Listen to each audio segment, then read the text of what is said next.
Alright, hello.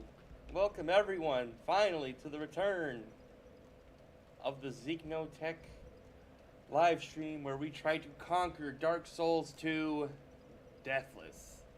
I'm not gonna repeat all the rules for this Deathless run, at least unless it comes up in like conversation or something like that, because it's a long, tired like list of things I gotta do. But overall, just kind of a normal Deathless run. Everyone who's here right now knows the rules. Oh goodness. Hey everybody, hey Dog Knight, hey Ruo, good to see you all, good to see you. Oh, I'm so happy. Man, I haven't touched this game in like 3 weeks, or at least I haven't streamed it, and you guys were like more than happy to be like, oh yeah, he's here. Like, I don't get it. Well, I should get it because the Dark Souls 2 community is extremely loyal. So I shouldn't be surprised that you guys are just more than ready. But yep, Huck follows. Officer Huck follows.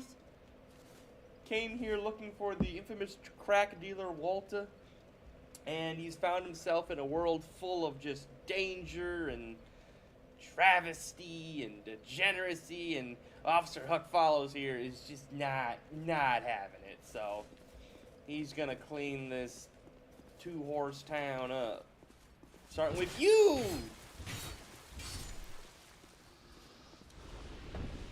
Alright. Oh god, I haven't played in a minute. I've been playing a little bit on the side. You couldn't stop me from watching a Dark Souls 2 stream, especially yours. I don't know what the hell. Guys, I gotta be serious, right? Like, I don't know what it is about me, my voice, my personality, the shit I say, the goofiness that escapes my lips. I don't know what it is, but everyone who like sits down and watches me stream tells me that like I'm just like the funniest fucking guy, or like they just like my vibe. I don't know what the hell it is. Zeke, are we tired right now? You gotta go get a Red Bull or something. I'm actually, well, I mean, I would love to get a Red Bull, or actually, no, I'm a Java Monster kind of guy. I love those Monster coffees. They're so good, dude. I could chain drink those. I really could. But yeah, it's like I don't know what it is about me in particular that is so fascinating to watch. But like you guys just seem to eat it up, so I guess I'll just keep being me and having fun. I already went down here, but I just want to double check. Not the first yawn. Not the first yawn I've heard in my ear while trying my best to make someone happy today. I'm just a yawny guy. Yeah, I ate a big meal. I ate a bunch of homemade teriyaki pork that I made for myself, and now I'm tired.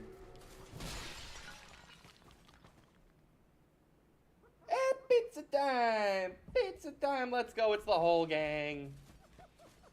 Alright, who's next? This guy. No! I don't want to go hollow! Oh! Huck follows will not go hollow.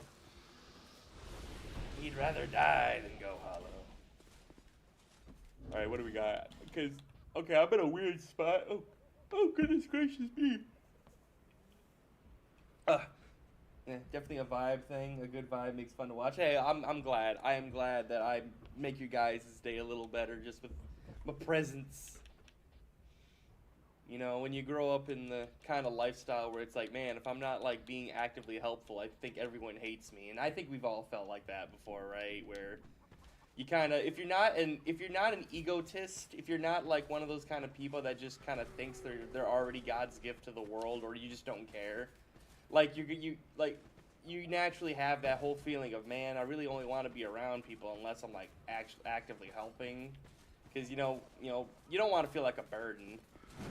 And that's just like something that a lot of us people in this age kind of do, where everything's done for us these days, and it's so easy to like talk to someone or get a social interaction over the internet that it's like just being there for someone doesn't feel as like important anymore. So you feel like you need to go out of your way to like be important or special. But really, I mean, I don't know if I believe this myself, but you really do just kind of have to be yourself. As long as you're a good person, or at least like not a awful person. But like, the key to self-worth is figuring out like what you bring to the table as a person, and not just like, ooh, did I help fucking do this? Oh, I cannot fuck with these guys. These guys actually can two-shot you if you're not careful. I gotta be very cautious. I'm God Skip that he grabbed last minute, dropped in a puddle on the way and threw it over a dance by the FedEx.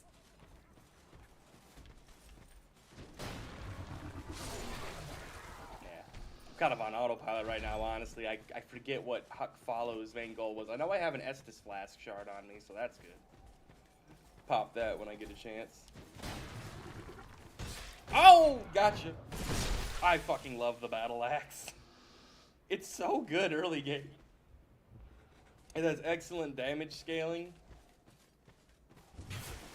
Roll away. Oh, hey, you guys want to know something cool? These lions, I believe this is like a non-hollowed lion, or at least a less hollowed lion, and all the other lions are much more like gone, which is why he has the blonde hair still and the slightly lighter skin. Got him. And that's also why when you kill him, he just goes away, because he's not like hollowed like the rest of them.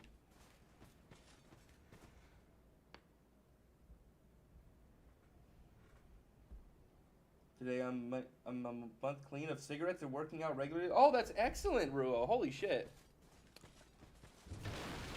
Damn. Giving up cigarettes and working out every day, that's really good. That's really freaking good.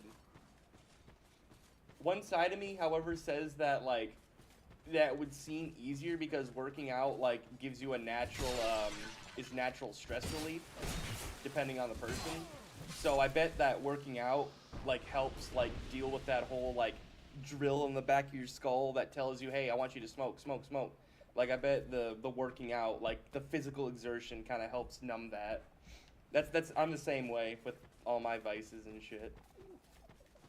If you're curious, like there's nothing like there's no substance I abuse. Like I don't drink or smoke or anything of that sort, but I will eat food like a fucking dumpster. So growing up as a kid with ADHD, I was on the classic ADHD medicine at a young age, which is, if you break it down enough, it's meth. Like at its core component, it's just fucking meth. And as it turns out, when you give a kid meth, he doesn't like to eat. Yeah, it just completely numbs your appetite. So I would go for like days up until I was like 12, not eating lunch. Like, I would just go whole days with just like, I don't need to eat. Don't need to eat, don't need to eat. And that kept me skinny as a rail. And then when I joined the Army, I had to get off all medicines to show that I could join the Army without being dependent on any sort of outside medicine, because you don't want to send a guy on deployment and then he can't fucking function as a person because he doesn't have his medicine in the battlefield, no matter what your job is in the Army. So I had to get off of it, and man, my grades tanked. I got fat like within a year.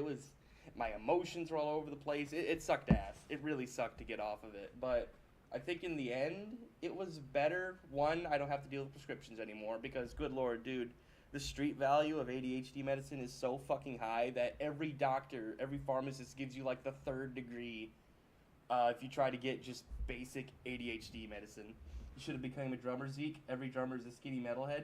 Hey, guess what, motherfucker? I was a percussionist growing up in school, in high school. I was on the drums all the time, and I was a fucking quint drums player in marching band. So yeah, I was. So boom, yeah, I beat you to it. It's all about the dopamine. You can get it from abusing cigarettes and fast food, but also from working out. So I'm replacing bad habits with good ones. That's literally the trick. In our modern world, where it's really hard to find like meaningful activities, like it's not like back in the day where your meaningful activity was, hey, I went out and chopped some wood, fed the farm animals, hunted a deer, had dinner for like the next 2 days. Like you don't get like your daily survival activities are like that is your idea of fun. Now we have to like supplement those. So you either got to feed that dopamine receptor by either doing things positively, or go with the Go with the fast food and the cigarettes and the vape and all that. Wow, thanks for sharing, Zeke. 1v1 me rock band kid. Of course he was on the drums. Oh my. I would start drumming on the table like a goofball right now to show my sick skills, but like it would come through the fucking mic as absolute trash, so I'm not going to do that. That'd be really annoying. But yeah, story of Zeke. You know what's funny is every time I tell one of these stories on the internet, I'm like, oh boy, I can't wait for this to come and bite me in the ass like 5 years down the road. I'm going to get sat at a table and some fucking dude in a suit's going to put a piece of paper in front of my face and say, so yeah, we heard you say this on August 21st, 1995. It's like, wait, I wasn't alive back then. Like, oh yeah, sorry, he just fucked up the dates for his joke. Yeah, I think it's always good to try and get off medication or vices. It's usually the case that once you have a healthy lifestyle and healthy outlets, then you don't need that stuff. I agree. On one hand, I definitely agree. And I definitely also agree that, like, ADHD medicine specifically is very overprescribed. Much like, you know, opioids. Kind of for the same reason, honestly. But, I will say, with, like, hand on my heart, those ADHD medicines did definitely help me get through, school, though. Like, I'm not gonna sit here and pretend that they didn't help. Like, I was an scatterbrained, like, I can't even sit down for circle time during kindergarten and count fucking shapes and the alphabet because I was such a goofball. Okay, this is something I only tell people that I'm close to. Zeke is just beyond time and space. I love drumming and watching Drummio. Well, okay, so since all these streams just end up becoming story time and just me bullshitting with you guys for like 3 hours, I will tell you this, that I only tell people that I trust and are close to me. I fucking still have to, like, patiently count out the alphabet when I have to be like, okay, so what number comes after L? I have to, like, sing out the alphabet because I didn't pay attention during kindergarten whenever we had circle time for, like, you know, do the alphabet, what are your colors, what are your shapes? And the alphabet never got, like, instant for me because I was always at a table drawing. And because I was such a spastic kid growing up, like a little kid, the teachers just did not care. Like, oh my God. Zeke's sitting at the table quietly drawing on paper, and he's not, like, messing with the other kids or, like, doing random shit. Just let him. No, but that's so real. Had my first drumming session on my friend kit 3 weeks ago. It was so fun. Ah, nice. Honestly, I still have to do that sometimes as well. Nah, for real. You know how you grow up and then you have all those things, like, as a kid that you're like, man, I don't want to tell anyone I did this shit. It's so embarrassing and lame. And then, like, you get, like, it turns out, like, half of your, good lord, I'm using like too much as a segue word, or as a connecting word, but fuck, what was I talking about? Good lord. Oh, yeah, so, but you hear a lot of things growing up as a kid, like, oh man, that was embarrassing, I can't believe I did that growing up, but then you talk to someone, you're like, oh, we all did that shit as a kid. Oh, never mind. You know what it is? You know why I keep using like so much? Because it is just a very simple word to use when you want a quick pause or you want to think about what you're about to say, so you just kind of throw it in there. And when you're trying to play a video game and talk and actually have a meaningful conversation, or at the very least say something worth saying. Don't worry, man. I get it. I have a really bad stutter that people have probably noticed in my stream. Yeah, I think I've noticed it. But to be fair, I also have a really bad stutter. For me, it's if I'm on a good thought train and I know what I'm going to say, or I've, like, pre-thought it out, I can usually say it no problem. But if I hit, like, a sudden block, or I trip over a root in my word thinking, like, I forget a word or a phrase that I wanted to use, or I wanted to remember a story and I can't remember a specific detail, I will just stop. I will just immediately go, oh, fuck, what was I going to say? I got put in advanced classes, which was fucking terrible for my ego, but now I can barely do my 7s times tables. Comes back to bite you in the ass. Yeah. And that's just kind of a bigger conversation right there that no one is willing to have a talk about. You know what the problem is? Every time you want to talk about, like, a conspiracy theory, the person that always is the most vocal about it is, like, a crackpot, an absolute nutcase that no one can take seriously because they're a fucking nut job. So anytime you want to bring up like a serious, like no one talks about this, but it needs to be addressed issue, it never gets addressed because no one cares because it's coming from an absolute meth head. It's the Andrew Tates of the world where, you know, he could actually be saying something about mental health and relationships between men and women in the modern day, but he'll throw in some bullshit that's like complete fucking nonsense about like, oh, as a man, you need to fucking tell your women what they need to do. Like you need to tell them that they need to cook. Women should not fucking be in the workforce. Like when they start saying that bullshit, it almost makes you think that they're fucking planted there so that they can say heinous, ridiculous shit. So the actual real shit they're saying just gets ignored completely. Yeah, everyone keeps telling me I have a list but they don't get it. I'm just a drunk. I'm just a drunk. Like, don't have a speech impediment. I'm just fucking sloshed, man. We should have listened to Alex Jones. He was right about 90% of it. Dude, but okay, so here's the thing though, right? Once again, I think there's a reason why Alex Jones was never, like, officially taken off the air until very recently. And then he just got right back on again. Like, he got uncanceled almost immediately. It's because he's such a fucking nutcase that anything that he says will not be taken seriously. It's actually... I'm probably going to get fucking kidnapped for this, but it's a legitimate, like, CIA, KGB mind trick to control a populace that if...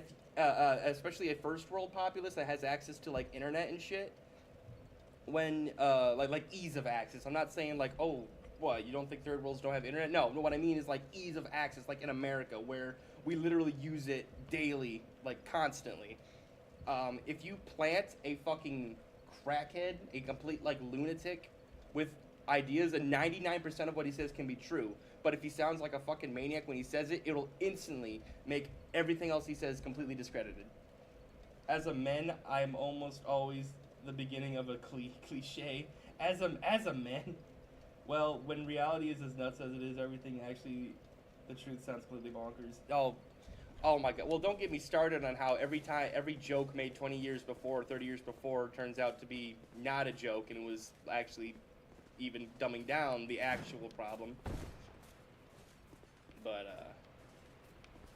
But yeah, it's a legitimate tactic, and it's what the world uses to.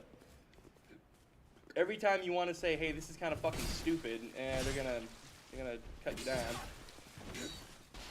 I'm being very vague, obviously, when I talk about this kind of stuff, but you know what I'm talking about. Oh no, I just lost all my viewers. Yeah, they probably just got an ad or something. Or maybe it's just a glitch. Come on, dude. I need the Sublime Bone Dust. Oh, shit. Oh, thank God he didn't use his fucking lightning attack. That would have killed me. Alright. Oh, shit. Oh, okay. I've never seen you use that attack, but it worked out. And now I have one viewer. Uh-oh. How are you liking the Shaded Woods? It's not my favorite area, but honestly, the more you do Shaded Woods, the easier it gets. Like, it's really not hard once you figure out, like, all the secret channels and how to deal with the Lion Knights. It's not bad. It's really not bad. Ooh. No reason to get this, because it's like a Black Knight weapon. I'm probably not going to use it, but hey, might as well. Yeah, that's weird. A handful of you disappeared, and I was like, oh god, they canceled my stream. They got me. They're breaking down my door as we speak. But that Shaded Woods isn't too bad.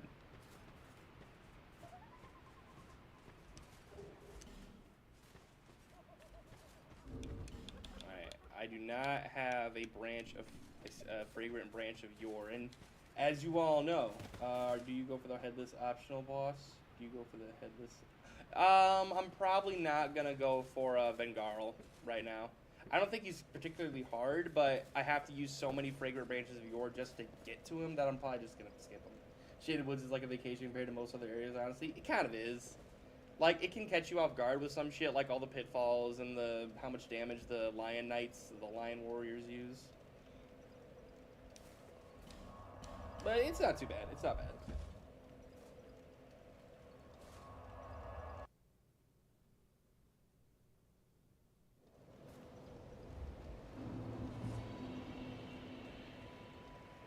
Hibbity bibbity.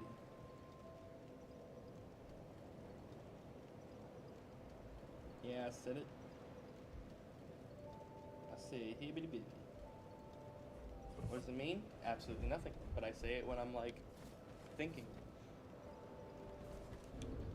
Okay, got a handful of spells. Gotta burn this. Oh shoot! You know what I should have done? I should have burned a effigy at the bonfires, so reduce the chance of getting invaded. Yeah, like the lions with their damage can surprise a lot of players, and the curses. Yeah.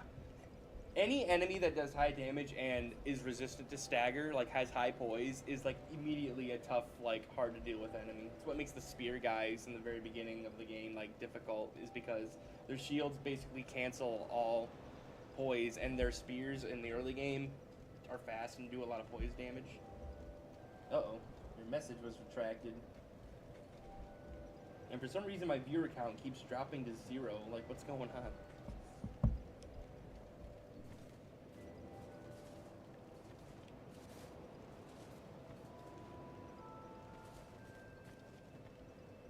Yeah, what happened to pizza? Okay, there's 1. Yeah, there should be 4 people in here right now. Hope nothing happened to y'all.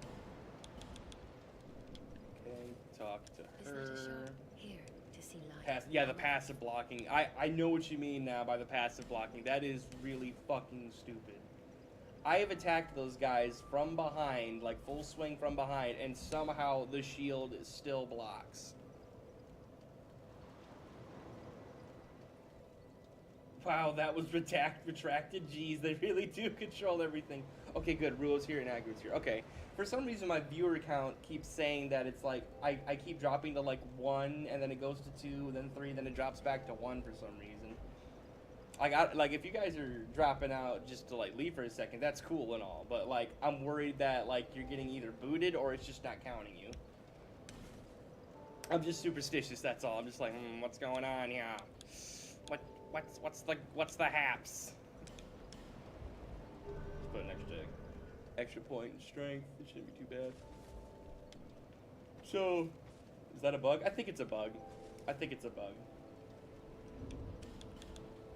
All right. Oh shoot! I got 3. I'm gonna save those. I'm gonna save these souls. No, there's no point in saving souls when you're trying to do Deathless. Nah, that feels sketchy. I'm here, but my handlers are here too. Oh shit. Tell them to get on their phones, get on the stream, say hi. Damn it. I'm getting a bug vibe. Yeah, it's gotta be. I think it is. I notice it happens early in streams, like the viewership will drop suddenly, and then it'll stabilize later, and then it doesn't happen again. But yeah, there's no point in me saving souls. Like, I want to be at full strength at all times. Maximum potential. Okay, so yeah, you're all here. Sounds good. The dog is probably passing on the toilet. Oh god. I mean, I'll let you right now. Growing up, I was around a biker club my entire life, so I know I know every single different kind of drunk. I've seen happy drunk, I've seen sad drunk, I've seen miserable drunk, I've seen violent drunk, I've seen angry drunk, I've seen yelly drunk. And it's just not good. Like, and you know what's worse is like it's insidious. It sneaks up on you. Like, first it'll be like you'll see the person just kind of being a little more open, a little more loud. Loud is the big indicator. And then, like, you start seeing them, when, like, the actual personality starts shifting, then you're like, ah, shit, he's drinking too much. For real, you're gonna redact all my messages, then at least boost Zeke in the algorithm a little bit useless. Yeah, there are at least 3 or 4 of us, which, you know what, that's awesome. Honestly, how could a man ask for more friends than that, honestly? You guys are so damn loyal and cool.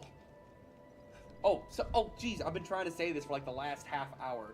So, as a staple of every single Zeke run, you grew up around a biker club? Oh yeah. Now, granted, here's what you need to know about biker clubs if you're unfamiliar. There's 2 kinds. You got lawful biker clubs. You got AMA, or American Motorcycle Association. That's AMA clubs. And then you got 1%er clubs. 1%er clubs are basically based on a statement made by the AMA saying that 99% of biker clubs are law-abiding citizens. 1%er clubs are that 1% that do the drugs, the guns, the prostitution, all that crazy shit. You know, that is the 1%ers. That is a legal biker gang. There's biker club, and there's biker gang. That is the difference. I was a part of a biker gang. I wasn't a part of it. I was not a part of it in any way, but I was the son of the vice president. So I was around them for a very long time. This legal biker club, AMA biker club. It's kind of like a rule of thumb in the biker world. Like if your club's a part of the AMA, you're good. Like you shouldn't have any problem with anybody. If everyone knows if you're part of the AMA, you're good. Zeke is a biker skinhead metal band drummer. I actually am. Like I actually fucking am. I don't think I'm that interesting, but if I actually sat down and told people, like, everything that's happened to me from start to finish, they'd be like, dude, he's the fucking main character! And I'm like, no, I'm sure everyone does goofy shit all the time. It's like, no! Well, it's because me, like, I'm a pretty withdrawn kid, but, like, weird shit happens around me, so I'm just kind of there.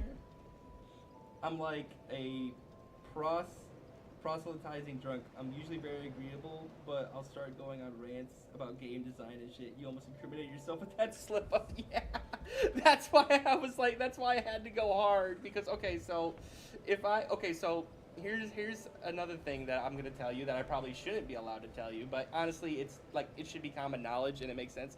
So the army like asks every 6 months, like, have you been associated with any gangs? Like, have you done this? Have you been a part of a foreign power? Which makes perfect fucking sense, right? Like that's not something that should be classified or anything like that. It's common knowledge. Like, hey, the army has to make sure there's no fucking lunatics in the army, right?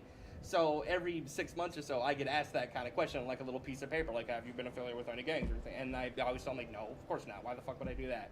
So when I say I have been a part of a biker blank, I need to specifically state that, one, I was never a member of the club. Never, ever. I was the son of one of the fucking members, and it was a completely 100% legal, non-illegal biker club. I have to be very specific because I don't need some fucking dude in a suit putting a piece of paper down in front of me and saying, so yeah, you said this? That's so cool. I never knew that about biker club culture. Oh yeah. Oh no, yeah. So, yeah, now, here's the thing though. At least where I grew up in, and I'm not going to say the city, but in the area I grew up in, there was a handful of other clubs in the area, and actually some of them you might have heard of. Probably not, but like they're not. There were some clubs, specifically clubs that have made the rounds before. Some of them have been a part of like charities and like the news and stuff like that. But there was a handful of clubs that they weren't 1%ers. Like there was no Hell's Angel shit going on, but there was definitely some like, you know, less than legal stuff going on. And our club, like their club, ours as in the one that I was the son of the guy to. Like we try to distance ourselves from them as far as possible. I really shouldn't be saying any of this shit, honestly. I really shouldn't be saying any of this shit, but like, I'm an honest person. Like, I don't like fucking lying as default. It's like, I just say it how it is, and it's interesting, and there's really nothing wrong with it. Jeff isn't a name. I mean, I never named that Jeff in my life. You made it.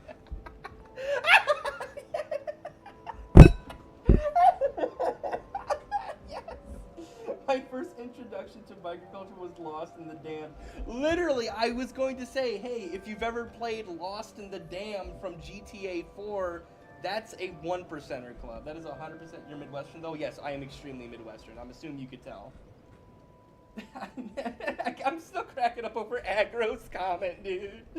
Okay, and if you're wondering, I'm going to refrain from talking about the island and the files that were released recently with the island. I already have my opinion on that, and I don't want to like talk about it because I'm pretty sure YouTube's gonna soft censor anything I say if it like. Hell, it's probably already detected island. It's like, oh, nope, he's talking about the thing. He's talking about old Jeffy. And I ain't talking about the puppet with a pencil up his nose. Let's see if I can upgrade anything. Oh, I can. Oh, I got that chunk. Oh, I can get a +7. Oh, shit, I can get a +7. Oh, shit. And, oh my god, I remember from last game, I got the fucking Ultra Great Sword! I got the fucking rarest, like, sword you can get in the early game, the Old Knight Ultra Great Sword. This thing's so fucking cool! I'm probably gonna use it later. Let's go Midwest! Yeah, I fucking love the Midwest of America. It's so low-key. Okay, so you know what's great about the Midwest? It's not the fucking East or West Coast. I don't have fucking a bunch of obnoxious cities near me. I don't have fucking riots constantly. I don't have to deal with fucking, oh, by the way, there's giant things going down here and you have to stay in your home. I don't have to deal with that bullshit. And I also don't have to deal with the Deep South's fucking heat waves and mosquitoes and shit. I mean, now granted, where I'm at, I have to deal with snow, which sucks, but apparently the entire country's been dealing with snow recently, so it's, yeah, it happens. Lamau living here. They got rid of a really tame message earlier, so all terms in regards to that have definitely been shadow banned. Oh wow, so you did make a message and it got insta-terminated. Okay, well I'll keep that in mind. I will not, because you know voice recognition software is so fucking good these days that if you say a word, it'll shadow ban your shit. It's quite bad. I'm probably already hella incriminated by shit I say to myself with my phone nearby. But like, as long as I don't do anything horrible or say anything horrible, then they won't use that shit against me later. So how it works is it like keeps with the whole Obama Act and all that, you know, the Patriot Act where, you know, your phone can be used to listen to you at any time bullshit. They're not gonna like immediately call you out if you say something edgy, but if you do something edgy or say you're gonna do something edgy, they can then use what you said before and then use that as evidence to be like, aha, see, we were tracking you earlier. It's like one of those, first you have the trigger, then you have the cause, right? So it's like you're not gonna immediately get fucking swatted because you said something silly to your friends with your phone in your hand. But if you then say online that you're gonna do something silly with your friends online, then they have every right to be like, all right, get his ass. Which, I hate the invasion of privacy, but on paper it makes sense. On fucking paper it makes sense. Like, yeah, if I have some fucking dude saying he's gonna do something horrible, I'd hope someone would be able to get him early. I'd rather not get sarin gassed, thank you. Oh, is Vermont close to you, Agode? Just in case you ever need to shut you down. Yeah, yes. That is literally the plan. Like, you ever wonder how like people that get fucking arrested for shit and then they just go away forever with all this crazy evidence? That's what it is. It's just building a case. And being a part of the U.S. military, I 100% guarantee they already have a case against me somewhere. Fucking, I'll tell you this story. When I was like in high school, some fucking kid some kid that was pissed off at me because I fucking roasted him in class for being a fucking asshole and an idiot, and he was. Like, this isn't just me being petty. He was genuinely like just a problem child, and he was like he was pissed at me because I called him out in front of the class. So he left an anonymous tip saying that I went on Facebook and said I was going to commit projectile in a school area, right? And I was just like, and then they had to call the cops and a detective and shit, and I'm just like, what? Like, they had to bring in all my fucking parents on both sides, and they had to have this big fucking talk in the school, like, oh, so this is what was said, and it was an anonymous tip, so we can't tell you who it was, but we all fucking knew who did it, but it was an anonymous tip. And then the detective, basically every cop I talked to and every detective I talked to said, yeah, we get these kind of shits all the time, like, we're like 99% sure you're not gonna do anything, and the tip was completely baseless. We had nothing to go on it, but we're obligated to go after this. So yeah, tuck this thing in for later, guys. Someone can just leave an anonymous tip on your fucking kid and then just say, hey, yeah, your life's fucked. Yeah. Nah, I'm in Colorado. Colorado. I have a coworker from Colorado. He loves the Denver Nuggets. Go Nuggets. It's just that we have a huge hole in our ozone layer, so summers are in the 90s and winters are in the negatives. Yeah, well, you know, maybe if all those fucking billionaires stopped using private jets every 3 hours, you know, maybe it wouldn't be so bad. You know, maybe if China wasn't burning fucking millions of pounds of timber every fucking hour, you know. Maybe if we actually went to fucking nuclear and stopped, like, pretending it's like this demon energy, you know, maybe if we actually went to the useful energy that's literally just boiling steam. Go Nuggets. Hell yeah. But no, so yeah, right? So, boom. Now, the only reason I bring this up to you is because imagine my fucking dismay when I'm in fucking AIT, basically college for whatever job you chose when you joined the army, and I get fucking talked to by, once again, another dude in a fucking suit saying, so, hey, yeah, we heard on your record that you had the police called in at your school because they had to talk to you about a threat you made, and I had to fucking explain to this guy in a suit that, yeah, it was an incredibly baseless claim. You can call my school, you can call the cop, you can call the agency, you can call the detective they brought in, you can tell them all, and they'll tell you the same thing. It was a completely baseless, anonymous claim made by a kid that was just angry and tried to get fucking, what do you call that? Retribution call, which is illegal, actually, mind you. It's illegal to fucking make a false claim on someone in an attempt to ruin them. It's illegal, and if you had a lawyer, you could probably fucking sue the shit out of them if they figured out who actually did it. But it was anonymous, so it's a two-way street. If it's anonymous, he can't be exposed for it, but at the same token, I can't be fucking, like, extradited for, or whatever the word would be. They cannot push it any farther because the guy's anonymous. You know what's even funnier? Is that when the kid said I made that claim, he said I used Facebook to write the message out, and the best part is I didn't even have a Facebook at the time. I had a Facebook account made by my mom when I was like 8 years old, and I never touched it. Literally never touched it. I hated Facebook at the time. I hated signing into email at the time. I hated email. And he said I posted it on Facebook. So it was like so many layers of wrong and incorrect that it was like everyone involved was just like, oh my god, why are we even here? My favorite thing though was when they had to go through my little fucking leather-bound drawing notebook that I kept on my person, and they had to be like, okay, we gotta make sure there's no like manifesto in here, and it was just a bunch of fucking pictures of comics and shit I drew. If I ever get a government job, I'm gonna have a lot of Xbox Live voice to explain. Yeah.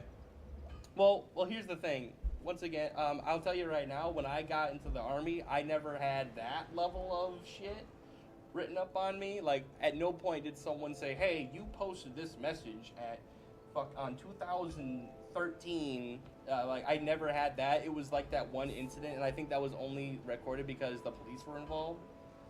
So, like, dude, as long as you didn't piss off a fucking, like, chief of police or something like that, or a lawyer or something like that could then report it to, like, cops and then have it put on your record, you should be fine. Like, no one's gonna fuck with you.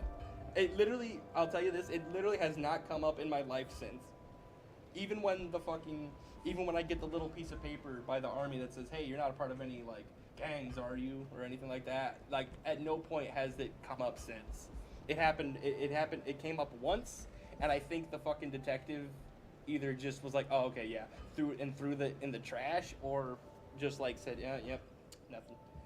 The Gartic phone got released, dude. The Thanos crew is cooked. If the Gartic phones got released, yeah, fuck the Discord files. Oh god, Discord, fucking Discord. Hey, so who here is fully willing and ready to delete Discord when they enforce the facial recognition at all times? Like, you can't even open Discord without facial recognition. Like, I'm not even talking about using the online features. I just straight up, like, your own private chats. You cannot open the app of Discord without facial recognition. Who's ready to outright delete fucking Discord eternally? Because I sure as fuck am. Because I will not tolerate that level of fucking privacy invasion. The army already takes my fucking blood. I am not gonna tolerate that. No, sir. It's like, you already know what my fucking face looks like. You already have this information. It's like, every time I take a picture and send it to the fucking whatever, like, they see it. Sir, are you on your MySpace in 2008? You posted that you enjoy, and I quote, big booty bitches, and that you cannot lie about that fact. Could you please explain that comment? Have you already reinstalled Skype? Oh my god, if Skype was fucking smart, if Skype was playing true capitalism, like speedrun, they would immediately buy every fucking tech nerd and asset they can find, get a shit ton of servers and buy them for the cheap, and like say, hey, we have Skype gaming or Skype talk, like you know how every fucking new age app now has to have like the side paragraph, like what was it, Facebook Live or whatever, or like Twitch Live or YouTube Live. They need to have Skype gaming or like Skype chat, and then make a bunch of fucking Discord servers, like exactly like how Discord does, and then say, hey, we don't fucking sell your information to the Chinese. And I guarantee they'd make a fucking killing. Yes, like Skype could. It's literally Sun Tzu's Art of War. Take the chaos, make the chaos of your enemy your opportunity. When you see your fucking competitor that shut you down back in 2013 floundering and making claims that it's gonna enforce facial recognition, you double down and say, oh yeah? How about no? I mean, Jesus Christ, fucking Discord already puts a gun to your head and says, hey, pay for Discord Nitro or else you're not gonna be able to send a fucking 10-second video of someone riding a bicycle. Anyway, long ass rant. So I was gonna say, original statement.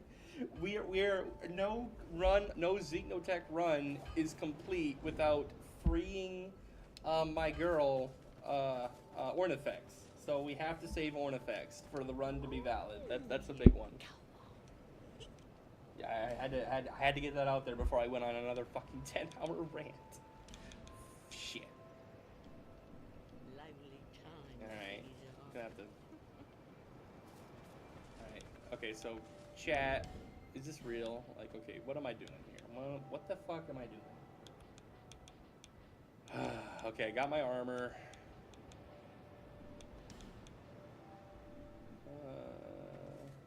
Bitch, I taught your AI what a bicycle even is. Who is this lady?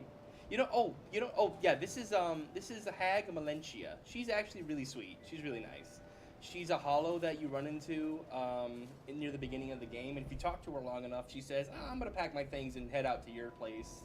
Like there's more business where you're at right now, and this is where all the NPCs actually go when you talk to them long enough and they decide they want to hang out with you. They just hang out in Majula.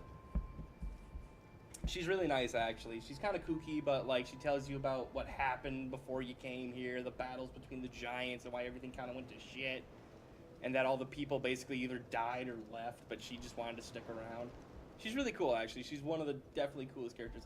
Oh, and she literally gives you the best ring in the game. She gives you the Silver Covetous Serpent Ring +1, which gives you extra souls per every kill. So she literally makes you level up faster. She's excellent. She's fantastic. Malencia, actually the GOAT. Honestly, wife material. I don't care if she's like fucking ancient and all hollowed and shit. Easily wife material. I bet she makes a mean soup. I mean, of course, we all know that Ornifex is peak wife, but, you know, take what you can get. What the hell am I doing? What's my job? What's my task? I don't know what I've done.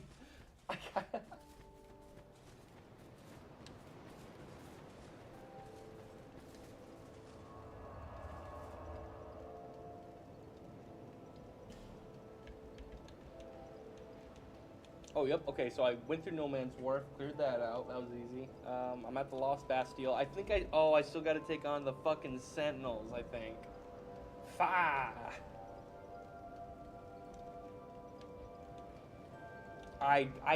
Oh my god, I think I'd rather fight, oh, the Sentinels. Yeah, I don't want to fight the Scorpioness, Neshka, and I don't want to fight the Sentinels yet. I actually really don't. The Sentinels are arguably one of the harder bosses. I know you can do the Sentinel skip, But I don't want to skip the skip the Sentinels because they're really good souls, and if you have a good build, you can actually beat the Sentinels quite easily. Fuck. Okay, so I did kill the old Dragon Slayer. I did beat him. I think I'm gonna. Oh, I know what I'm gonna do. I think. Maybe. She's a lot better than the Demon Souls Hag, where you could have just spent 100k souls on her shop, and she says, "Oh, how is my poor son going to live without any souls? Your son's dead. He's dead." I hate that so much when you have a character that fucking gives you shit for something after you've already like given them a ton of things for their quest. There's a game called Dead Island that is so bad for that. It's not a good game, really. It's a zombie game where you basically play a survivor that's immune to the zombie infection, but you're on like a tropical island, and there's a bunch of fucking characters that are like, "Oh my god, I'm so hungry," or "Oh, I'm dying of thirst, I need you to help me." And you could give them like fucking 20 units of water and like 500 cans of food, and they'll still sit there and go, "Ah, I'm starving, I need food," and it's just like, God damn it. It like my ADHD, whatever, OCD, autismo, whatever the fuck brain goes nuts when I do something for an NPC and then they still complain that I didn't help them, and it makes me like, that latent what do you call it, empathy. My empathy drive just goes nuts when they're still like, "Oh my god, man." Are the souls literally just souls? How are they used as currency? Okay, so I played Dead Island for like 3 hours with my best friend. We both looked at each other and said, "Yeah, let's never play this again." I mean, it's not a bad game, but okay, so it suffers from first 4 hours syndrome, where the first 4 hours of the game are awesome, and then everything past that, you can tell that the devs kind of gave up or didn't have a plan, because the first 4 hours are really cool because you're just running around with like a fucking piece of wood or like a pipe. You don't got a lot to go with, and like it's this beautiful tropical island covered in bodies and blood and people getting eaten, and you're just like, it's such a juxtaposition between the beautiful sandy beaches and the fucking bungalows and the water slides and the beer everywhere, and then there's just all these zombies crawling around. And then when you get to a point where you're like, "Oh my god, every fucking mission is a fetch quest. I have to walk to place, kill zombie, walk back, walk to place, kill zombie, walk back." And like when you leave the fucking beaches and you just go to the fucking ghetto city, like the actual like legitimate slums in the city, it's just like, oh. And it literally took, quote, 2 deaths for me to say I'm done playing this. I died once because I got into an area where it just kept respawning zombies, the really fast ones that scare the shit out of you, and there was nothing I could do. Like, I was running out of weapons because they just kept respawning, and I didn't want to just run away. And I was literally like at the top of like a building, and they were climbing their way up the building, and I had no way to defend myself. And then another time I was running through the city because, again, you have to run back and forth, back and forth, back and forth. And I was just sprinting through a bunch of zombies, and I was doing good, just kind of sidestepping them and shit. And then all of a sudden, like 5 of them spawn in front of me and like trap me with their bodies like I'm playing fucking Nazi zombies. And I was just like, nope, never playing this shit again. You're gonna kill me like that? Fuck you, game. This is already boring enough.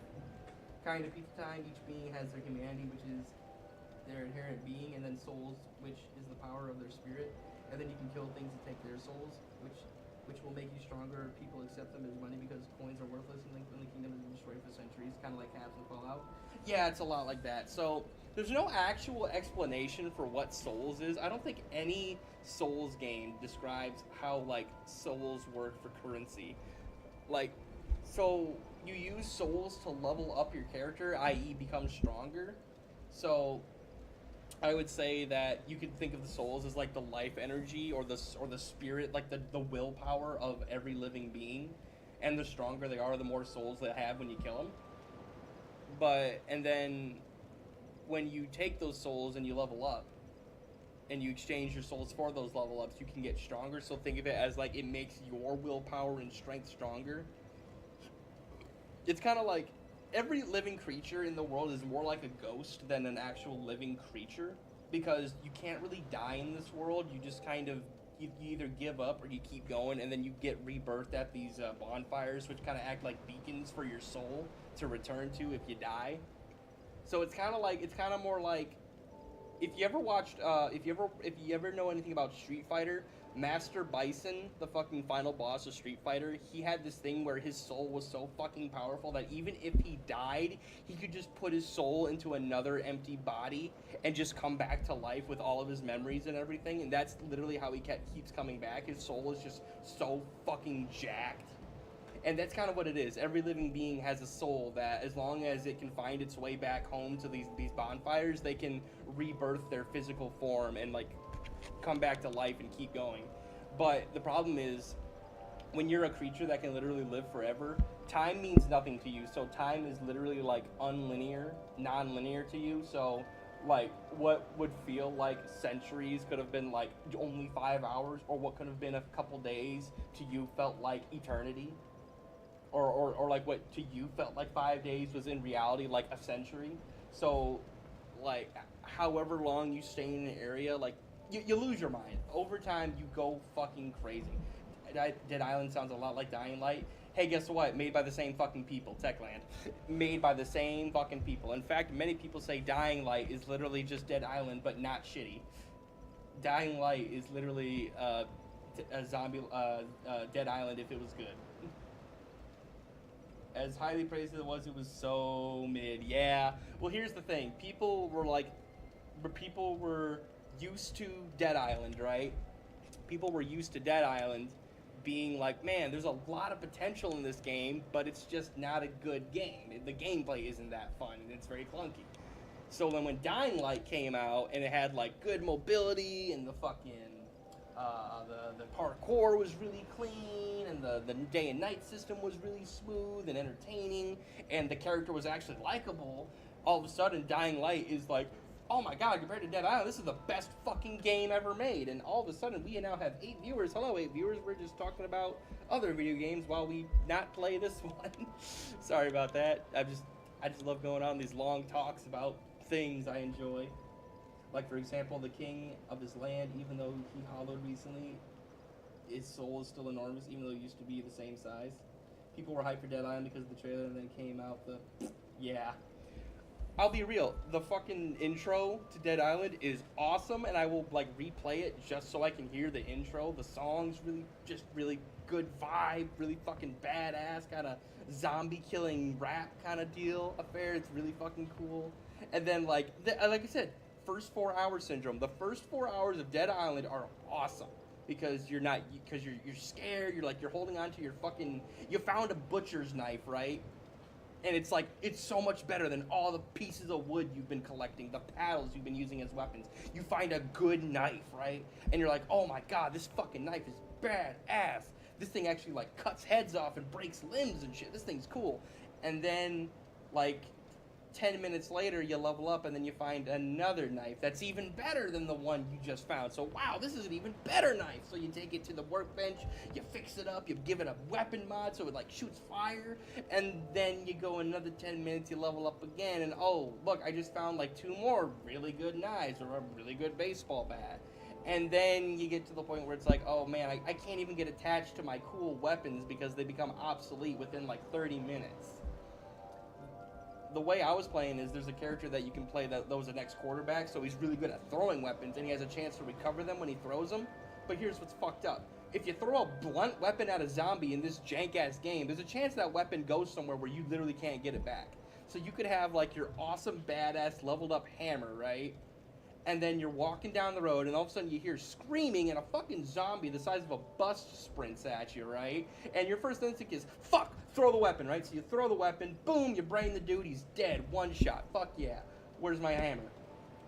You wander around, can't find the hammer. And if you wander too far away, it's gonna despawn permanently. And when you're in a game that has a bunch of trash and forest and bushes decals everywhere, guess what? You're gonna lose track of your shit.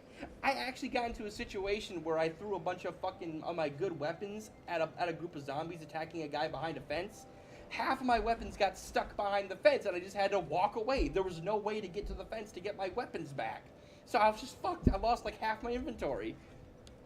the only way to really truly play is you only throw your sharp weapons, because your sharp weapons actually stick into the zombies and then you can pull them out. The only thing that sucks about that is every time you do a fight, you have to walk over to the zombie, bend over, hold X, pick up the knife off the zombie, put it back in your inventory. And there was no way to, like, order your weapons to, like, okay, when I throw this weapon, then pull out this weapon. When I throw this weapon, pull out this weapon. There was no way to do that. It would just default to your best weapon. So you'd constantly be in a state where every time, if you're panic throwing weapons, as you would if you're in a zombie apocalypse, like, I don't want to get close to that motherfucker. I'm just going to throw shit. I'm just going to throw weapons and get these instant kills with throwing weapons. You're constantly defaulting to your best weapon, which would probably be your really good butcher knife that you didn't want to get rid of yet. You throw that in a panic, and then all of a sudden, now, after the big fight is done, you lose your fucking good knife. The post-game awards are pretty fun, though. Okay, so anyway, back to Dark Souls. Good lord, I don't, guys, just don't talk to me, because I will get on these goofy-ass, long-ass rants, and I pray to goodness that you guys find them funny and entertaining, or even informational at some point, because I will have to talk about fucking the thing for like half an hour. Welcome to the Dead Island Sucks So Bad That Not Even Majula Can Calm Me Downstream. Nambiers, hope you enjoy your stay. Yeah, a couple of them left again. But honestly, the fact that while mid-rant, like, I gained like 4 fucking viewers is really funny to me. Anyway, good lord, what the fuck am I doing? I need souls because I need to open the path. What? No, I don't. What the fuck am I talking about, guys? Am I crazy? Oh, and we just lost all our viewers. Damn it! I should have kept talking about Dead Island. I should have kept talking.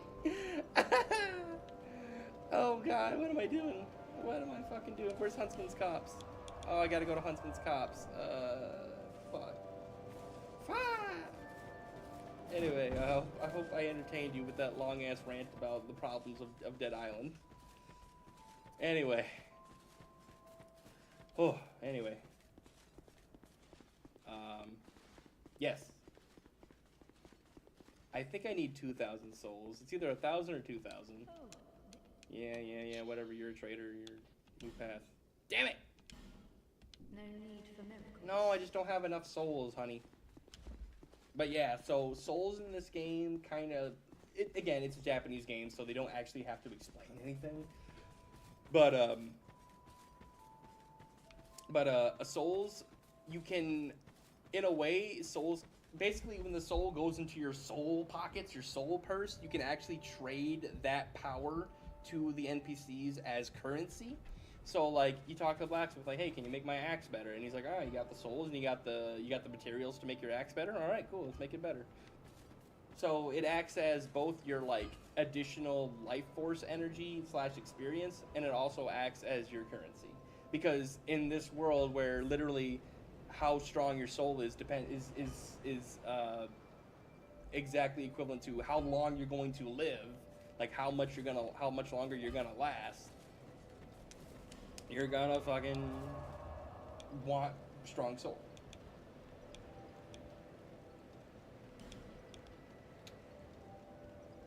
I genuinely don't think I can beat Nashka right now. I genuinely do not think I can beat Nashka.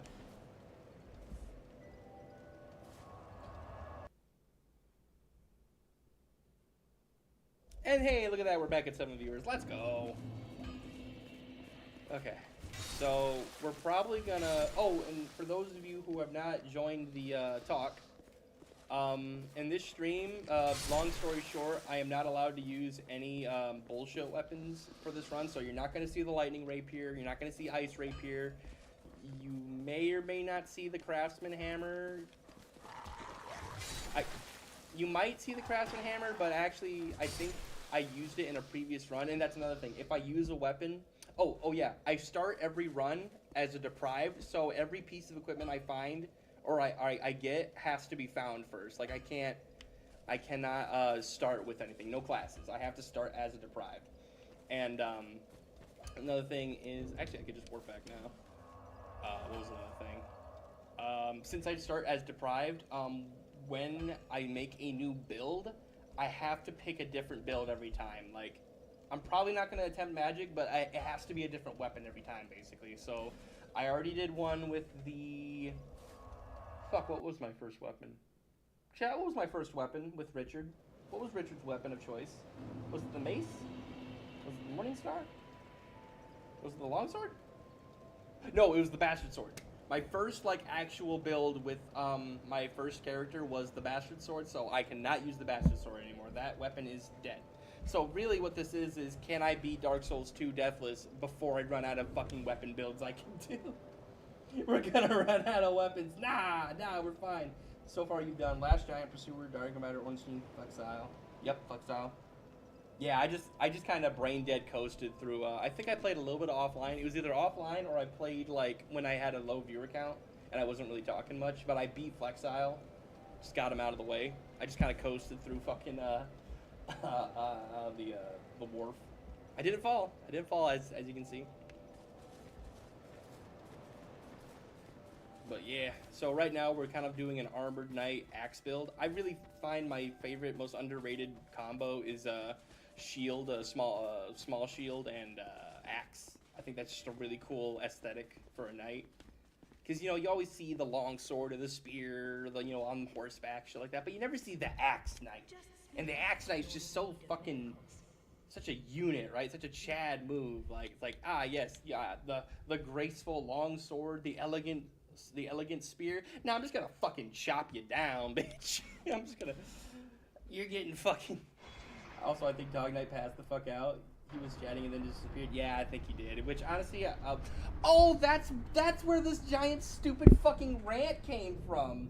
I was talking about how, yeah, I've seen all kinds of drunks in my life because I was the son of a biker, and so I grew up with bikers my whole life. And then I had to tell the difference between bikers and outlaw bikers. And I had to tell the difference. Like, hey, this happened to me, and then that.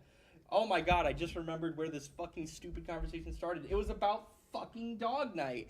So yes, Dog Knight, I hope you are drinking water, I hope you are safe, and I hope you are like laid down somewhere. So yeah, Dog Knight, if you can hear me, drink water. I'm sure you already know this, but if you can avoid the hangover, at least severity, if you drink lots of water, please. That's the reason why alcohol just absolutely destroys your brain, is because all that alcohol like makes your body not process the water that's in your system, and you just kind of suffer. Also, maybe by Curious Olive. Chat, would you be angry if I said I kind of suspected that he was a little not 100% straight? And I declare this not as some sort of damnation of him or his character, not even in the slightest, but I simply saying I am ADHD. I am a fucking basket case. I have really good pattern recognition, and I could just tell by the way he carried himself that there was probably a little bit of bi-curiousness in there. But again, I'm not gonna fucking label him like that. I'm not gonna talk to him later and be like, "Hey, dude, are you gay?" Because that's kind of, that's as cringe. That's as cringe as anything else. I've got water. Don't worry, chat. Oh, thank God. Awesome. Good. I don't have the gift. Well, you know what, motherfucker? You want the dark so bad? You want to be with the dark? Well, how about you just go fucking see the dark yourself, huh, motherfucker? Come on. Go to the dark. Go to the dark. Officer Huck follows. Does not tolerate this bullshit. Yeah, go see your dark, bitch.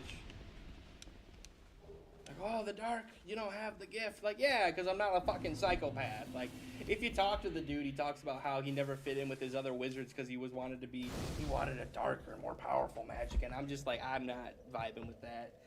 And I don't kill him in my normal runs, but as Officer Huck follows, oh yeah, he would just ice his ass. Zeke, stop talking. We summoned him. Haha, hope you're doing okay, dude. No, for real, I hope you're okay. I do hope you're doing well, because like I said, I've been around alcohol. Like, I don't drink myself, but I've been around the effects of alcohol, and man, fighting Hex is a dangerous game. We all know he's edgy. Yeah, I was so ready actually for me to miss a swing, and then he hits me with like Forbidden Sun point blank and insta kills me. He's like, I got him with that pocket Forbidden Sun. You fool. Alright, so this is probably where the run's gonna end, I ain't gonna lie, gang. I'm good. I want to make some food. Oh, wait. Oh, you got. Oh. Sorry, yeah. Sorry for making assumptions about where you went. We're just. I get nervous, all right, because you're such like a happy dude. You're such a positive guy. So I wanted to just make sure that that you didn't go nowhere, or at the very least, you know, if you went somewhere, it was by your own volition. It would be literally fucking stupid for me to go down there. So I'm not going to. Oh shit! Oh fuck! Yeah! Ah! Oh my god! This is where I got jumped that one time. This is where that guy fucking invaded me. Ah! Oh shit! Oh shit! Why didn't none of you remind me? What the fuck? I'm like a camel. I drink water once every 2 months. Substance probably have Dark Souls 3 hate. Hit you with that rusty Shackleford pocket son. Ah! Y'all see that video by Yamfa where if you do it right, you can actually spell swap with the Soul Arrow and Forbidden Sun and actually have like over 100 Forbidden Suns on your character, and it actually makes pyromancies like borderline broken. Wait, where is the Walta invader? Yeah, hold on, guys. I gotta make sure I don't get invaded because I got lucky. I got lucky that the person that invaded me was just like a random. He wasn't a specifically PvPer. But yeah, I do not want to get invaded again, especially not here. So, Dog Knight's too nice. He makes me want to care for him, but I think he's older than me. Y'all motherfuckers is weird, but that's what's funny about it. Nah, Dog Knight's a cool guy.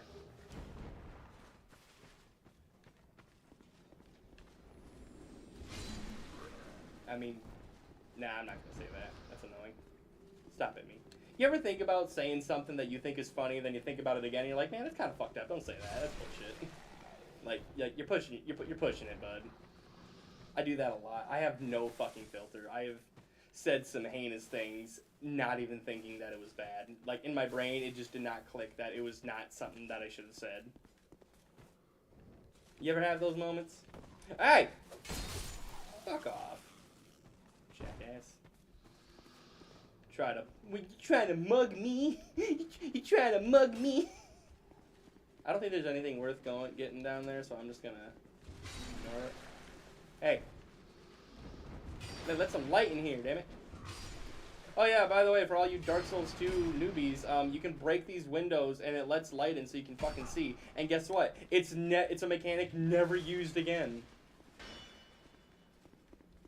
And now we're up to 11 viewers, and still Evoke, the GOAT himself, has graced my chat for no reason other than he just felt generous today. Good fucking lord, I've got clout.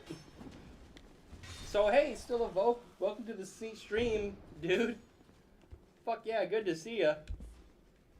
Yeah, we're attempting the Deathless run. I've been doing nothing but ranting about video games and other nonsense for like the past hour now. I haven't even been playing that much, and already I've got 10 viewers, so fuck yeah, welcome to the stream, y'all. So yeah, we got Officer Huck follows here, and he's just here to clean up the town and try to make it a safer place for some people.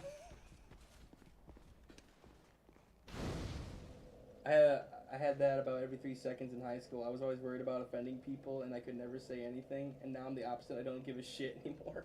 Dude, I've gotten to the point in my life where it's like, I understand, at the ripe old age of 25, I understand why old people just do not give a fuck what they say anymore. I have reached that level of disgruntled in a quarter of the time. Don't ask Zeke about it. I'm like, gosh, am I famous too? I mean, shit, dude. Hold on. I'm pretty sure you're more famous than me. You get more viewers than me. You got more subscribers. You're definitely well more established than me. You got the cool camera set up and the cool room. Like, I'm just someone that's here because I was bored. I mean, granted, to be fair, that's not new. Like, everyone streams when they're bored. Like, that's kind of a thing. Well, not everyone, but like, people just like to stream when they're bored. But you got the setup and stuff, and the decent fan base. I mean, I love my fucking clique. I love my fan base too. But you got like the actual established name. But yeah, just having a fucking blast.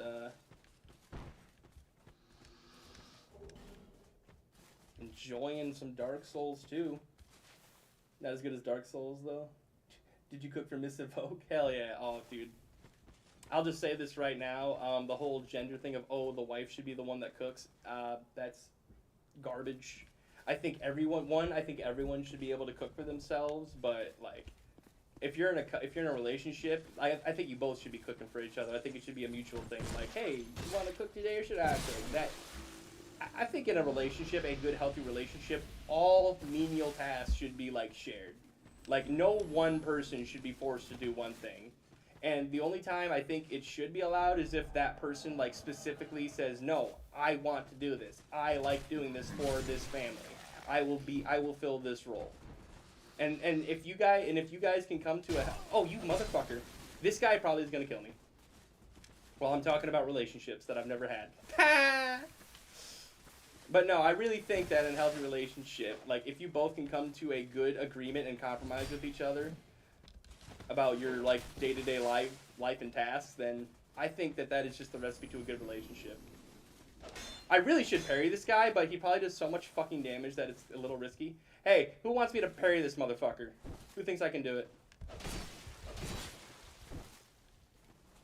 I'm gonna die doing this. I'm gonna fucking die trying to do some stupid shit for the stream. Because it's funny.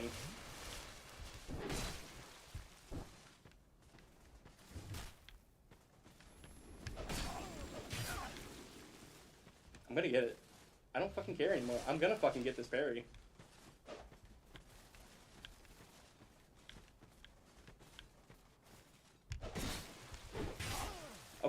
Okay, hold on, Jack. He keeps changing like the swing time. I'm gonna get this. I don't fucking care. Now I'm dead set. Now I'm getting his ass. Oh, now you don't want to do the double swing? Now you're a little coy about it, Mr. Forlorn? Oh, you motherfucker. Luckily I have fucking hella poise. Come on. That time it fucking... Of course, I get poise damage, then he does the double swing. It's almost like he knows what he's doing or some shit. I don't know. Oh, do not poison me, do not poison me. I will be very pissed if I get poisoned now. Oh, you fucker! Okay, well now I can't do it. Now I just fucking can't. Hold on, let me drink this. I'm fucking getting your ass. I need to learn how to do this. He's got a fucking great sword. I should be able to parry him no problem. Get fucked, idiot. Get out of my fucking game. Fucking no talent. I'll do it fucking again. I'll do it again. You think I won't? You think he can't, surely he can't do it again. He sucks. He's trash. He can't fucking do it again. Surely not. Get fucked, idiot. Out of my game!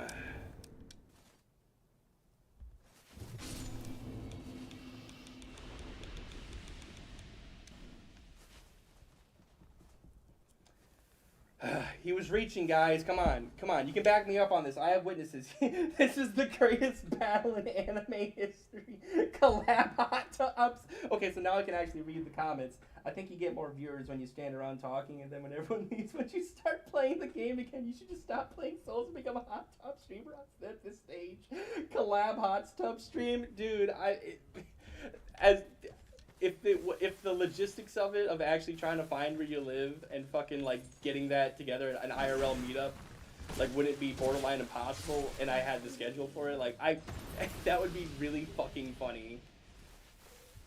It would be like all those old 2014 vlogs where all the YouTubers that were getting popular in like the 2010s, the early 2010s, like started going to all those VidCons and shit and started meeting up with fans. That would be pretty funny. Rip headphone users. I'm sorry, did I say something? Racially motivated is what I saw. Them fucking forlorn, he was red. Didn't you see his red skin? Didn't you see the red all over his body? He was reaching, damn it. I was just defending myself. I was just defending myself. Probably shouldn't say red blank skin. He's heading right for us! Dude, it was just a pride moment at that point. I did not want to fucking go down being unable to fucking best a guy with a great sword. Like, I have the small shield for a reason. Please don't fall off the cliff like an idiot. Please don't. Please don't. Get away! When I say whoa, I mean whoa! I do love the axe, man. That's just so much good damage. Hashtag cancel Zeke. Oh, nah. Damn it. I tried so hard to not get canceled. You all saw it. He came at me with a knife.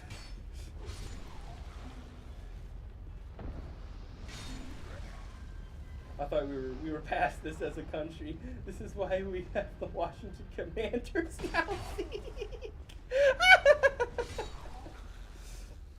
Okay, so, oh no, you shouldn't have said Washington Commanders. Now I have to go on another rant. Do you know, oh my god, you're about to hear some, like, you're about to hear some crazy shit when you know the fucking dude says, do you realize?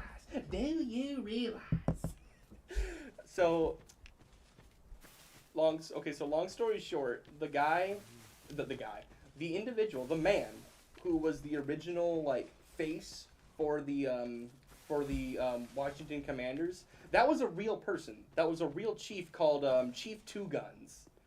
I need to remember. I think it was, John Two Guns was literally that man's name. Which, first off, I wish I had a fucking cool as name as that. I have a pretty fucking badass name, and yet John Two Guns is the coolest fucking name I've ever heard in my goddamn life, right? So, alright, so the man who they used as reference was named John Two Guns. He was a real chief. And he was commissioned, like he was brought in by the person that was going to make the symbol for the at the time Washington Redskins. He went to him and said, "Hey, may I use your likeness as the picture, as the person for this team," right? And at the time, they were like, "Wait, you're going to take my face and put it as the symbol for your football team?" And this is like in the early 1910s, 1920s, I believe. I might be wrong. It might be later than that, but I believe it was like the 1920s. And he was like, "Shit, all right, yeah, that sounds great," right? So he gets in the pose, takes the photo as the still, and he becomes a symbol, right? So already the symbol, the face is based on him, a real fucking chief named John Two Guns. Oh my god, it's John W. Commander. It was John Commander himself. 1932. Okay, so yeah, early 1900s, 1932. Right? So already pretty fucking badass story, right? Your face is in the front of a football team that's going to become really famous. Well, in the late 2000s, then we started getting into that very hate to say this word, but politically correct era where now we're trying to be hypersensitive about everything, and some Native American community, like greater bodies, said, "Hey, can you get rid of this? Like, it's kind of fucked up that you're calling them the Redskins and you're using this symbol," right? And on one hand, I 100% agree that Redskins is probably pretty fucked up.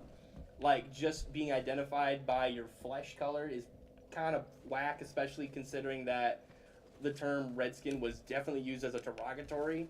So I 100% agree that Redskin probably wasn't the greatest name. However, getting rid of the guy's face from the Commander's symbol, I felt like was a huge like spit in the face of the original like tribesmen, and especially the chief, John Two Guns, who like were commissioned to say, "Hey, can I use your likeness?" Because it's like, oh, hey, I got this. My face is on a football team, and it's a reminder of like our strength as a tribe, and like it will be this constant reminder of like, hey, this is who this person was. Might learn something from it. Well, no, just get rid of it. Fuck the dude, right? Just get rid of his face, because some other non-related group said, hey, we don't like this, get rid of it. And so it's like, that's kind of shitty. But then, in like recent years, as recently as like not even 4 years ago, the family, the ancestors of the tribe who originally was like a part of John Two Guns' tribe literally came out and said, hey, why the fuck did you get rid of my great-grandfather's fucking face from your team? Like, why did you do that? We thought it was cool. We want it back. So there's been like this legal battle going on for like a handful of years now. I don't know what its current status is because they don't like, the big news outlets don't like talking about it often, but like there's this battle going on where they're like, hey, can you give us John Two Guns back? So it's just an example of like, you know, if you don't know, maybe don't fuck with it. And I think what's worse is the fact that the people that initially said to get rid of it in the first place had nothing to do with John Two Guns or his tribe. It was a separate entity that just saw an Indian or a Native American, rather, I guess. Yeah, I've seen it both. I've seen them say, no, we're Indians. No, we're Native Americans. I've seen both back and forth. But, like, they took a dude's face that was, like, an icon at the time, and they just said, nah, get rid of it. John Two Guns is going to haunt them and say, what the hell, man? That was such a good picture. But it was a fucking badass picture. If you fucking sat down and actually looked at it, he had the side profile, had the fucking chat. If you want to be really funny, his fucking face is literally the Chad meme that we're using today that literally is one-to-one with, like, positive culture and male culture. Or not even male culture. I've seen it used with women with the Chad female look, too. So it's like they took this badass photo and just said, nah, no. W, take it or leave it. But, you know, once again, now, granted, I'll preface this in saying, like, I am not a Native American, obviously. Like, I don't have any ancestral roots that I know of, so I, for one, can't speak on this matter of whether it's truly right or wrong. I can only speak from an outsider's perspective. But I can tell you from an outsider perspective, if I was the face of a fucking sports team, and they did me good, and then some fucking unrelated group to me, like my neighbors, like 100 years later said, hey, get rid of this, I'd be kind of fucking pissed. I don't know.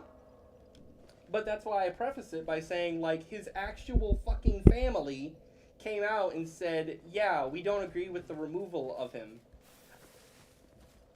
It's like, we understand wanting to remove the term Redskin because that is inherently offensive. But getting rid of his face is like, why? Like, you don't want to see Native Americans being depicted in fucking positive memes of media? You just want them forgotten? It's annoying. It just screams, it screams to me, hey, let's do something that's not fucking relevant or positive, but fuck it. We'll get good boy points. I'm sorry, Zer Superior Judgment. Anyway, so okay, so that rant's over. I'm sorry if that was a little, I don't want to say obnoxious, but like I'll say it was obnoxious. A bit of a rant because it's kind of like, okay, dude, yeah, we get it, don't care, whatever, but it bothers me, and I want to like just kind of bounce it off other minds. I want to bounce it off other people and see what they think, you know, because you know. If you're a person that puts any thought towards anything, you deserve to have an opinion. You really do.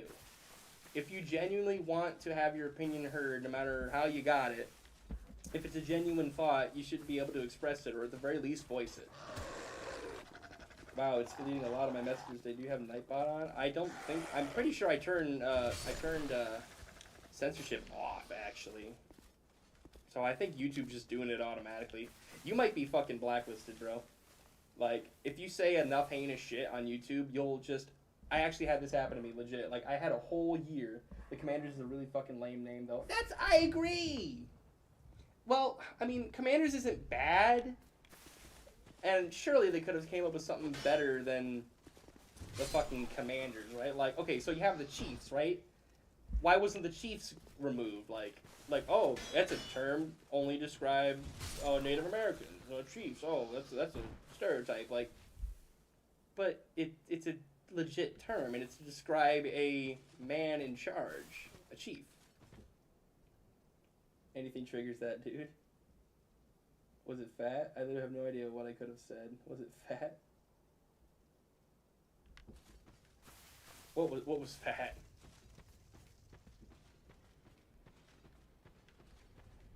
But anyway, yeah, once again, sorry for the long rant. I'd prefer to rant about things that are funny or not super topical, because I do not want to become a fucking political commentary channel. I don't want to become the next Asmongold or fucking whatever.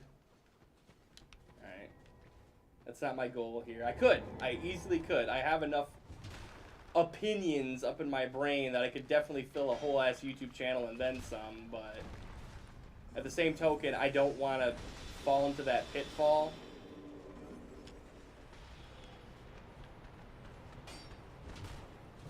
Because even if you're like the nicest guy on the fucking planet, if you become a political guy, someone's gonna like, you're gonna get a death threat. You're gonna get a fucking death threat, no matter what you say. It could be the most tame political take on the planet, but if you say some fucking shit, you're gonna get fucking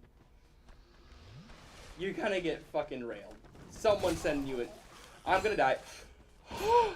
Oh my god, Officer Huck follows with the fucking cool head and clear mind, somehow doesn't fall off the wooden bridge. Merciless Rona, huh? Alright, well, let's see how merciless you are when I knock you away. Okay, now I just kind of wait.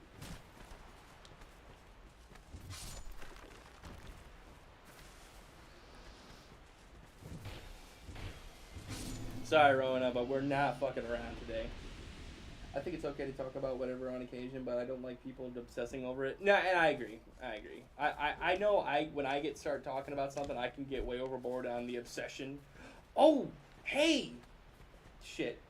I'll finish my thought. I can definitely get overhyped up on a obsession, but I'm not gonna voice it to others because I have a handful of coworkers, one in particular, that, good lord, if he starts talking about something political, he'll talk about it for like an hour longer than he really has to. And you know what's even worse is I could 100% agree with what he's saying, or at least like 99% agree with what he's saying, but he'll have such a non-nuanced outlook on it that I'm just like,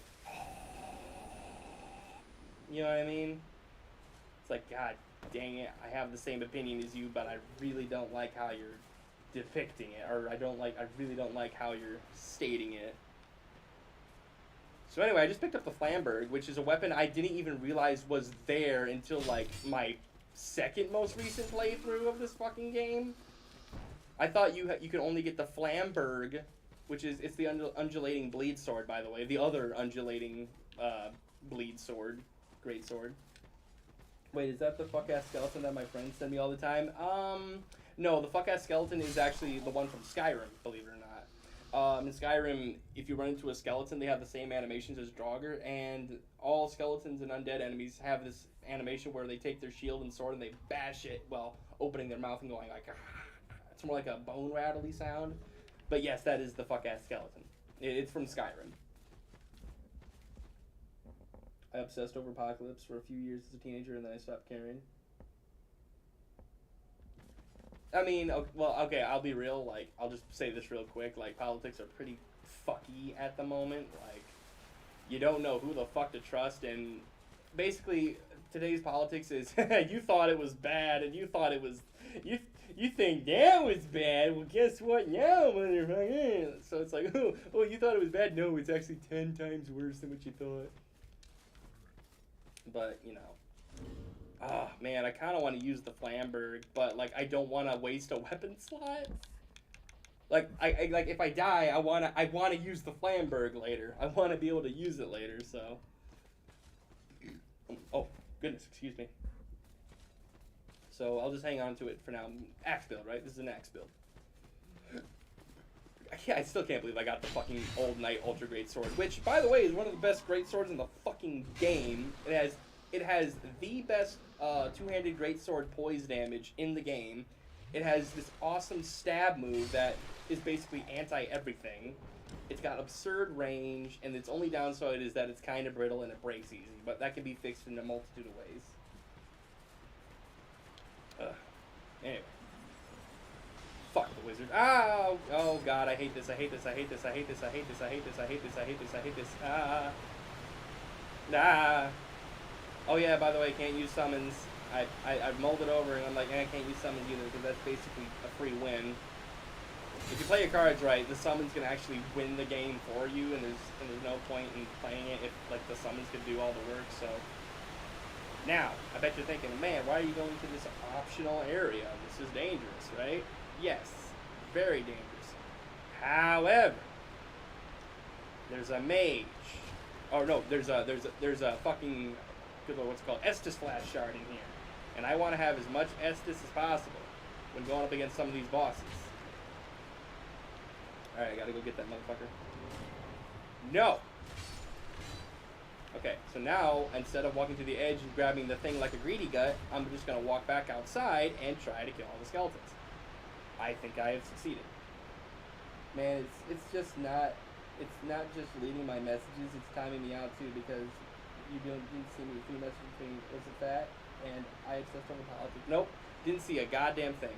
Oh yeah, so I was gonna mention after I talked about the Flamberg. So I had a period in my younger days, like my early 20s, even like when I was 19, I was saying a lot of fucking, I don't want to say heinous shit, but I was saying like some pretty non-YouTube friendly shit to people that were like really pissing me off. And it wasn't like some petty shit like, oh my god, you like the Ravens? I hope you fucking KYS, right? But it was basically like people that were very pro not good things that are very bad for society, and I was basically telling them to go fuck themselves, like you're a fucking stain.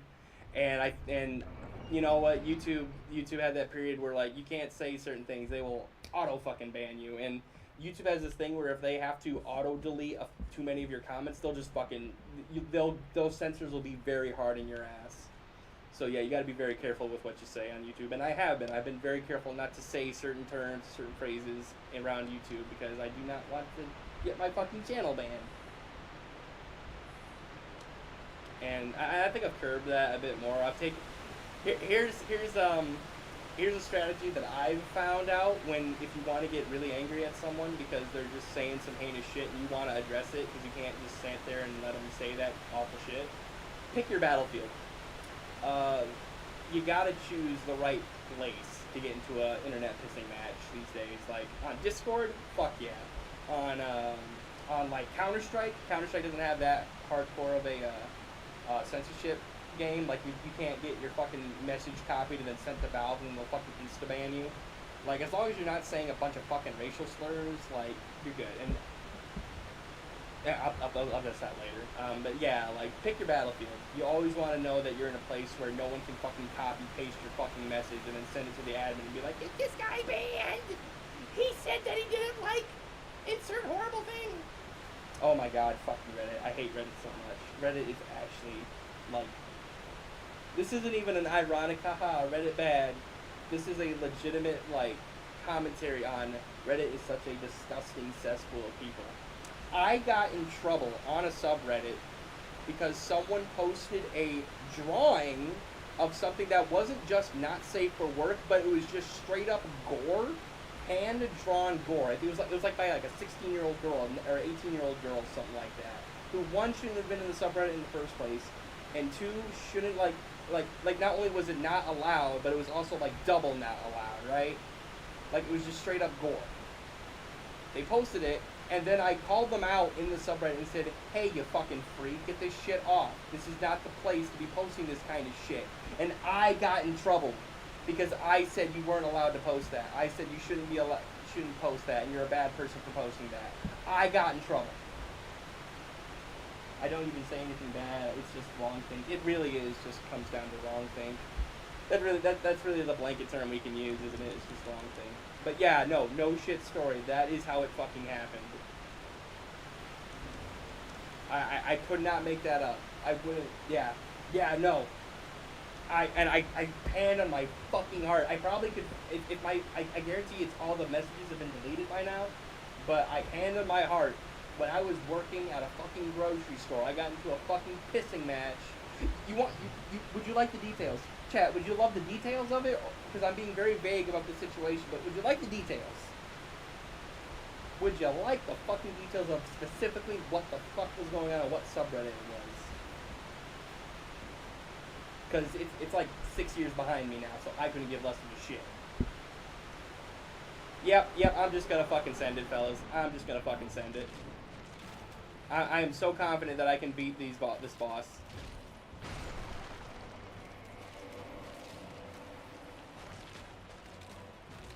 If I die here, you know what? I deserved it. Oh shit, the wheels. Yeah, I'll talk about it when I'll talk about it when yeah, when I'm done here. I genuinely don't want to die here. I'm having too much fun with Huck follows. Was that the only two? I think so.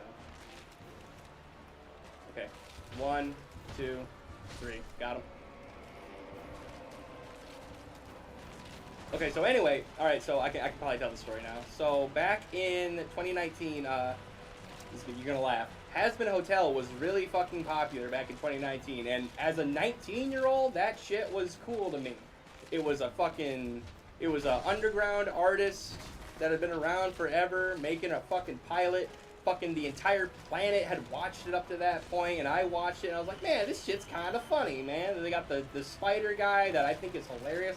He's a fucking gay prostitute, but he's also an Italian mobster with fucking Tommy guns and grease guns and 1930 Americana dripping all over him. It's like, and he's a smart ass. He's got a fucking take no guff attitude. He's hilarious, man. This kid. He's a funny guy. He's got the gabagoo. So I thought the show was funny. So I was a part of the streams and shit. I was on the subreddits. I was making memes. And shit, right? And I was a part of the community, man. I was having a fucking blast. It was fun at the time. It was fun. It was before fucking Has-Been Hotel became a fucking just shithole of a community, as well as a shithole of a media, because the show kind of sucks. They literally got rid of everything that made the show work for me. They got rid of everything. The voice actors. They got rid of all the voice actors who I thought were excellent. The humor was like toned way the fuck down. It went from that classic YouTube humor to fucking pre-processed shitty Netflix special humor, right? You know what I mean? It went down the shitter. But anyway, this is not a rant about that. It's a rant about fucking my experience, right? So I'm just giving context of why I was in the Has-Been Hotel community at the time, because I really thought it was a great project. I wanted to see it succeed. So when you're frequenting the Reddits, right? You got like the fucking art area, the meme subreddit, the general subreddit, and of course I've gotten in trouble for fucking posting memes in the general subreddit. Oh no, fucking someone should have me whipped and flogged. Blah, blah, blah. Right? But anyway. Oh shit. Anyway, right, so I've already gotten in trouble with the admins before. I've already started shit before. And then there's this one fucking individual who claimed they were like a 16, 17-year-old girl that just loved making art. Just these hand-drawn sketches on her fucking computer, right, and posting them on the subreddit. Well, she apparently had this fascination with drawing fucking torture gore of Has-Been Hotel characters, specifically Angel Dust, right? And, you see that once, and immediately you're like, alright, cunt, get the fuck off my platform, right? So you report them to the admins, you call them out on the subreddit, you say, get the fuck out, take this somewhere else, alright? And you do that. And then, imagine my surprise when I'm the one that gets the nasty gram saying, hey, you've been banned from the subreddit because you got into a fucking internet fight. You got into an internet fight with someone. And I'm like, are you fucking serious? She was the one, she, quote unquote she, because I'm not even convinced. I think it was just some fucking creep. But this individual is posting fucking shit, like borderline illegal shit on this subreddit that's not even for this, like not even remotely. And I'm getting in trouble because I called it out. So, and this happened, and I quote, 3 fucking times. 3 fucking times this bitch went out of her way to post this kind of shit in places where it didn't belong. And every fucking time I tried so hard not to like say the wrong thing or get into a yelling match. And then by the 3rd time when I reported it, the guy just said, fuck it, I'm just gonna ban you. He didn't even argue with me about it. Yeah. There's a big lore discussion in the chat right now.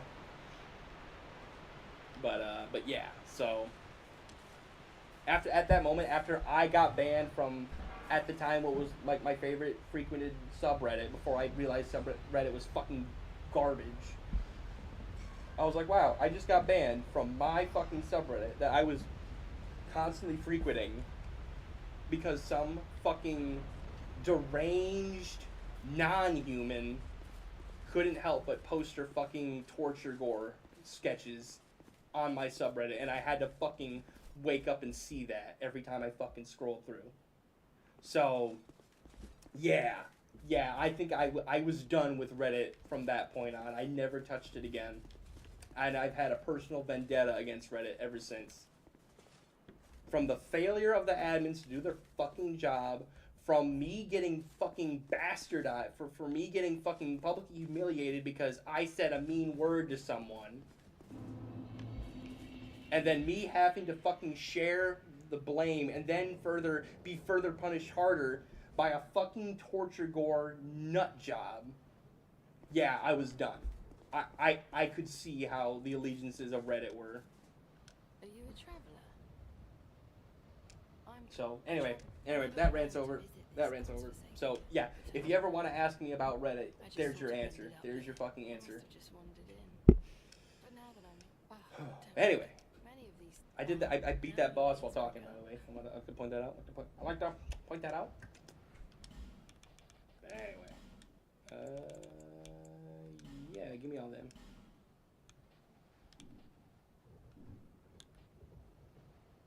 Literally, I've posted on Reddit maybe 10 times. I've gotten complained at every time. It's so bad. It's so bad. My favorite thing now is to go on Instagram, which is my new favorite fucking website, or not website, but like app. Instagram's my new favorite app. I thought Instagram was just pictures of people's food and cats.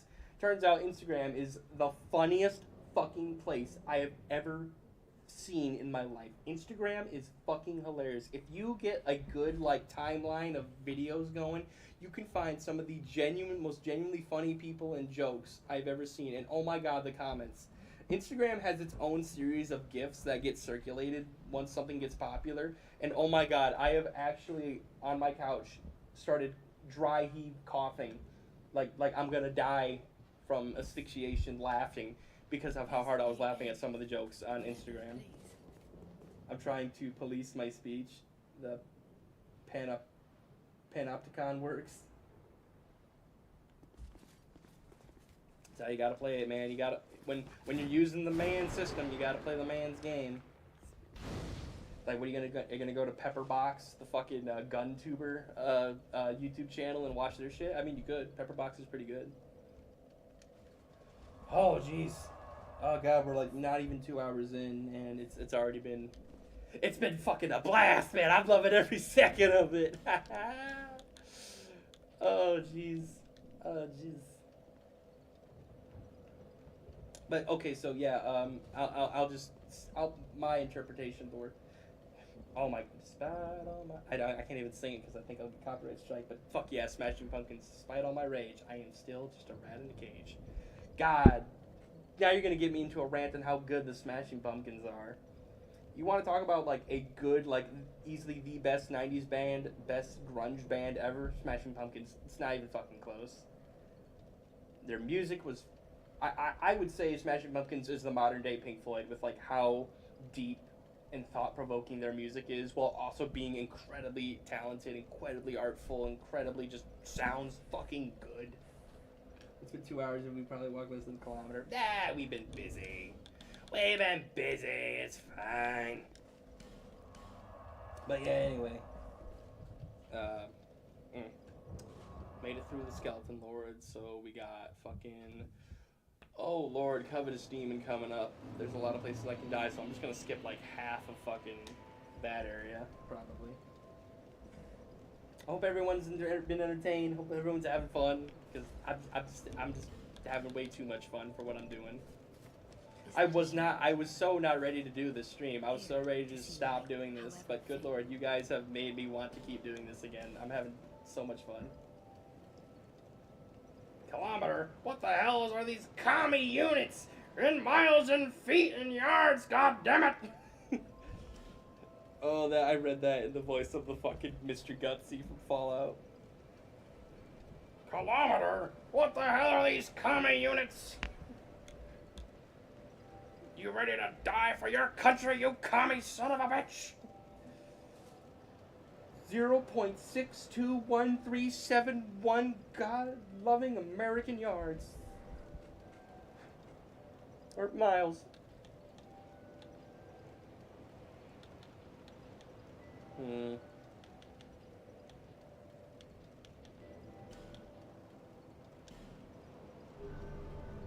Nice. I'm just level up random shit. Actually, I think I want to level up enough strength so I can dual wield the axes. That'd be fucking badass. Am I missing a ring? Oh god, I'm not wearing the right ring. Oh, I'm not wearing the Chloranthy ring +1. Oh goodness. I need that.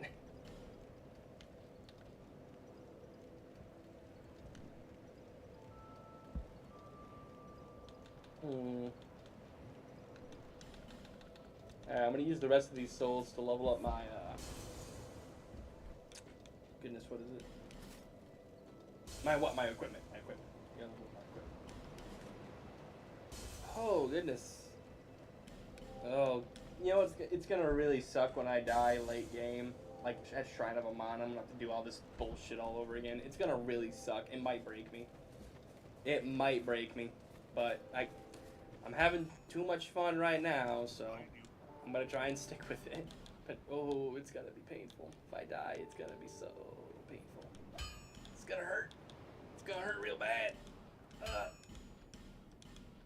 Level up my armor. Level up my helmet. Shit. Alright.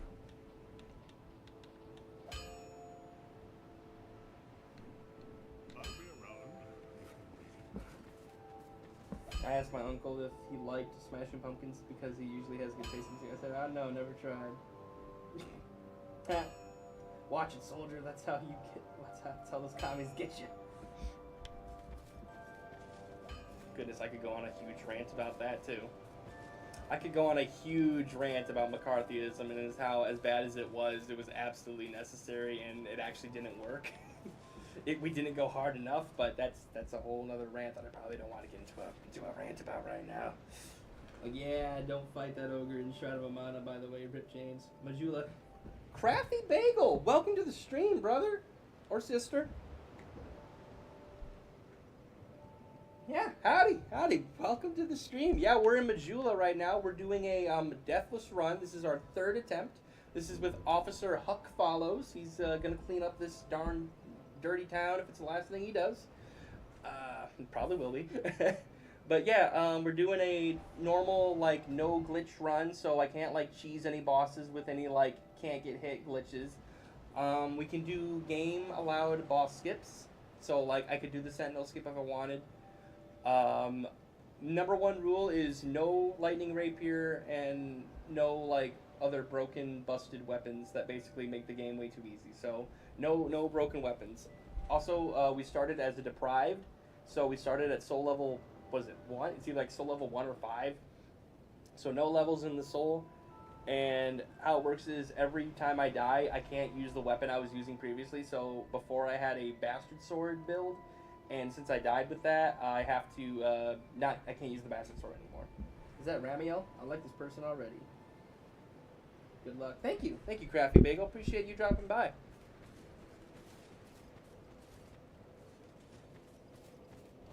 Alright, what do we got? Got 8 Estus Flasks. Gotta burn the Sublime Bone Dust. We just got done beating the Skeleton Lords, so we're about to... I think I'm about to just speed run through, oh god, Earthen Peak real quick. I'm just gonna run through Earthen Peak. I don't even want to fuck with it. I want the resources that Earthen Peak offers, but I don't want to, like, linger too long. And I scared him off. Yeah, right? It's like... it's all good. Honestly, the fact that he dropped by at all and he was clearly a fan of Dark Souls, like, is awesome. Yes, it is. Hell yeah. It's been a long way. Well, I came these steps. Sorry, fellas, I'm skipping through her dialogue. I've already done this quite a lot of times, so... and plus I don't want to waste your time with talking because I do enough talking already.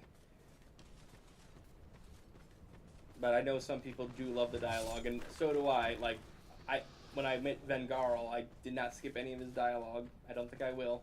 Yeah, those are the two other rules of this run. I have to save Ornifex. I have to save Ornifex, and I have to talk to Vengarl. Those are like the two also like side rules I have to always follow in every playthrough. All right. I could kill him at close range, but I could also die horribly if I mistime a roll. Ah, fuck it. Shit.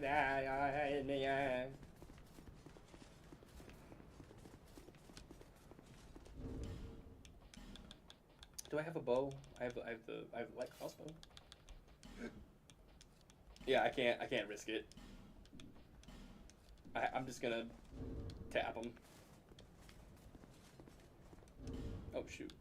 Oh, there we go. I was like, wait a minute, I need bolts. Heavy bolts, one bolts. Yeah, I can't risk getting killed by this guy. One bad roll and his fucking dark magic attack can one-shot me.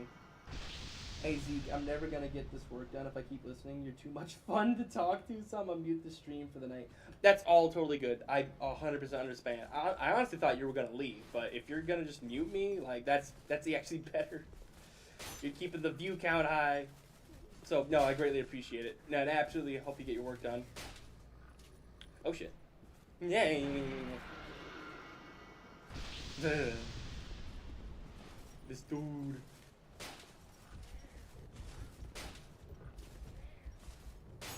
Ah, shit. Shit.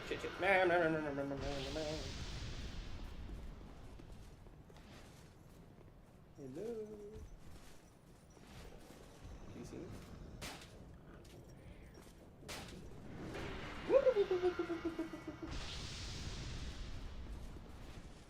And boom, goes the dynamite.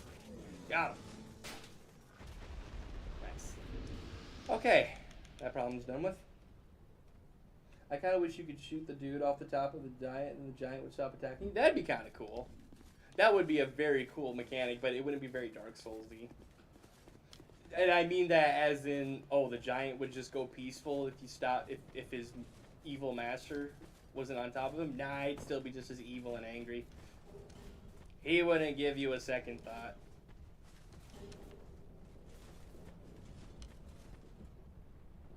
Have a good one, pizza time. Yeah, I thought I was gonna do my stretches, but I haven't gotten shit done either. Yeah, fucking that Zignatech fella started freaking streaming.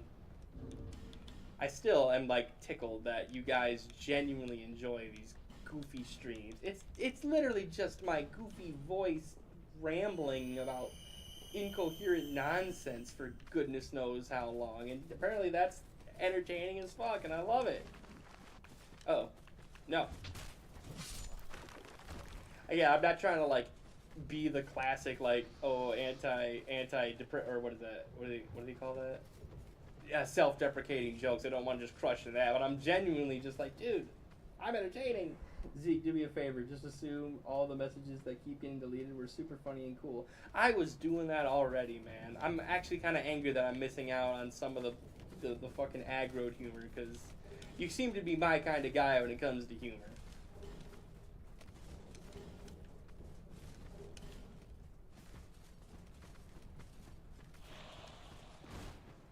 I hate that those little crawler guys make the same sound that the fucking "we run and we explode" guys do from fucking Lost Bastille. It's the same sound, they just don't go kaboom afterward. Have a good rest of your stream, dude? Oh yeah, absolutely. And now, good luck on your paper. Good luck on your work, dude. Good luck on your work, dude. I hope it gets done. See, that's a responsible guy right there, right? He's having fun with the stream, but he knows he's not going to get work done, so he's got to mute me, and I get it. I get it 100%. I'll have days where I have my phone on the background, and I'm just using it as, like, background noise while I do work, and then I'll watch a video that, like, gets me entertained, and then I'm, like, invested in the video, and now I'm not doing any fucking work, and I'm like, God dang it, so I have to, like, turn off the phone or like turn on music and only listen to music while I work. If you're wondering, I have a computer job, so like there's a lot of points where it's like you're doing a lot of not nothing, but you're definitely not very physically active in your work, so you just kind of have a lot of time to sit down and do monotonous computer tasks, so you want to like, you know, fill the void. Government job. Oh yeah, for those of you that hate work but also hate being homeless, get a government job. Honestly. Like, find a nice cushy tech job or like a job at a government office space or something. Find government work and just don't have a criminal record and enjoy your cushy lifestyle. Will you get paid a ton? Probably not, but you'll get permanent work hours. They cannot fuck with your hours in any way, right? I assume unless like a crisis happens or something, but like my hours have never been fucked with as a government worker, short of a fucking government shutdown. You get like strict time off. You get really, at least from what I work, you get generous leave, like sick leave. And it's a very structured job. So like if you hate fucking being stressed at work, and you want to be held at a very minimal standard, get a government job.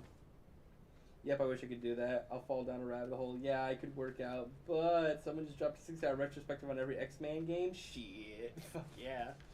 Oh my god, I have this rotation of YouTubers that I will binge watch whenever I get bored, and I'm talking like a bi-monthly, sometimes even like semi-yearly rotation of YouTubers that I will watch through ad nauseum when I'm just bored.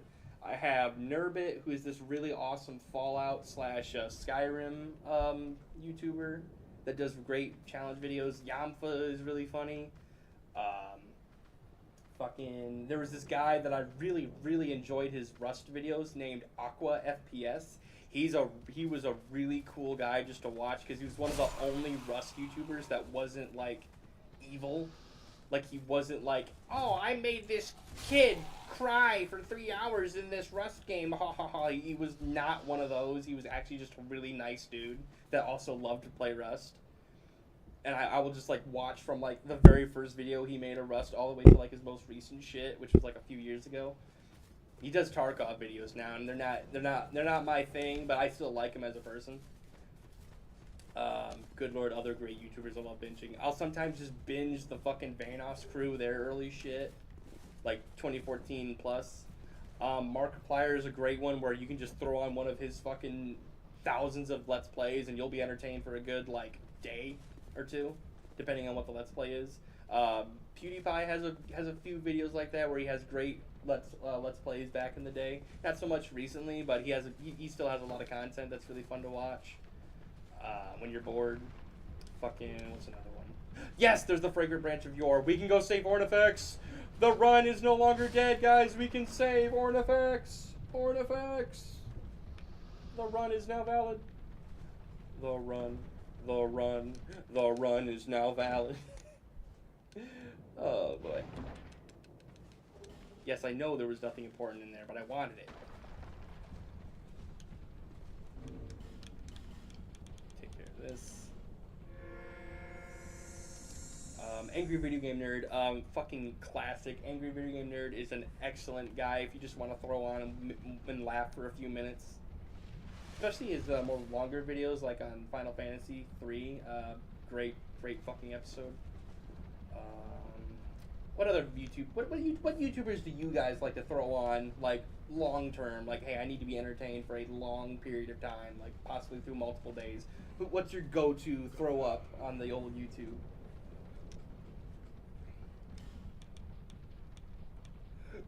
Oh, goodness. God, it's so expensive for what it is. Okay. I don't want to throw away any weapons. I just never liked throwing away weapons. 2012 was a different time, man. Yeah, it was. I was big into YouTube, like, I think at the start of 2011, early 2010 was, like, my first YouTube time that I ever, like, sunk into. YouTube didn't really become like a great thing, like a constant go-to for me, like as an alternative to television until like fucking, oh goodness, what would you call that? Like 2014, I think, was like the actual like time I really got into YouTube and like Smosh and all that. Yeah, God, I watched so much Smosh. Smosh gaming was really good for me back in the day. Holy fuck, Emp Lemon. You want a high quality, like TV quality editing YouTuber that will actually make you learn something? Emp Lemon. EMP Lemon. All one word. That is one of the, arguably the best fucking quality YouTubers you could have on this platform. Honestly, we don't deserve him. Excellent content from him.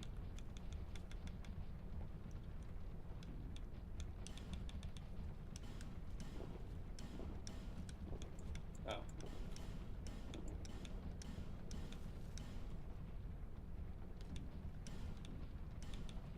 I'm never gonna use this stuff, so sell that. Never gonna use pyromancies. Alright, that should be good. Many thanks.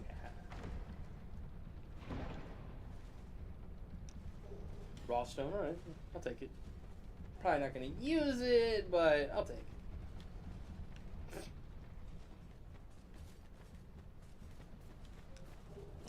Titanite chunk, that is massive. This is actually a great place to farm for Titanite chunks. Basically, you just keep burning fire aesthetics here once you beat the boss. And instead of one chunk in that corner over there, you actually get 3 chunks. Oh, excuse me. Plus the chunk below. Game Grumps. Yeah, Game Grumps is another one. I think I've said this before, but I don't like Game Grumps as people, but I cannot deny they are very funny. In certain avenues, they are fucking hilarious. Media Cows. Haven't watched them. Super Best Friends play. I have heard of Super Best Friends. Used to watch Cryotic a lot before that whole thing. Good lord, yeah, the Cryotic event. Good fucking lord. Yeah, that was another person I loved watching. He did a playthrough of one of my favorite horror games ever, Call of Cthulhu: Dark Corners of the Earth. Really good fucking game. Really good horror game. At least from a horror standpoint, like straight up unnerve the shit out of you game. Fucking Call of Cthulhu: Dark Corners of the Earth. And he did a whole entire playthrough of it, and it was fucking awesome. It was really funny. He made it very funny. But yeah, fucking Cryotic. From what I understand, it was like I watched a lot of Let's Plays throughout the 2010s because I couldn't afford games.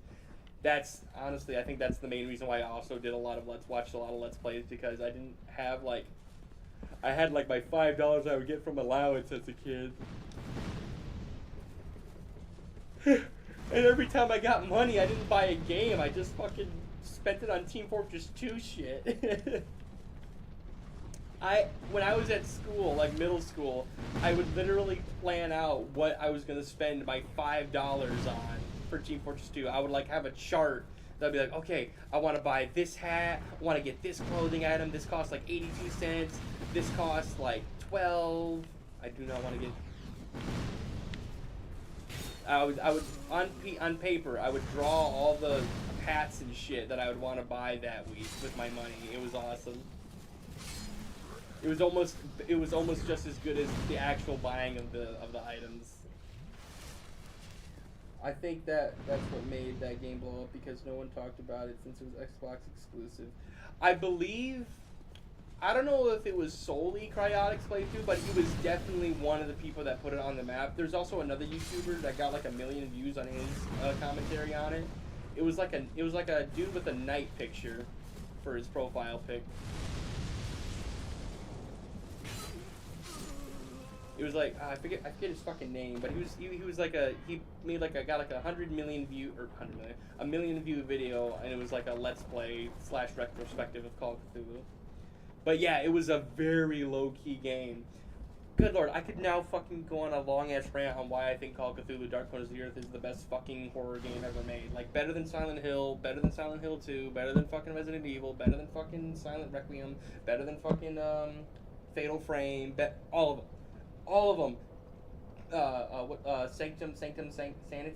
Sanity's Requiem, better than Sanity's Requiem, better than all the fucking indie horror games. Call of Cthulhu: Dark Corners of the Earth is, in my personal opinion, the best horror experience you could have in a video game.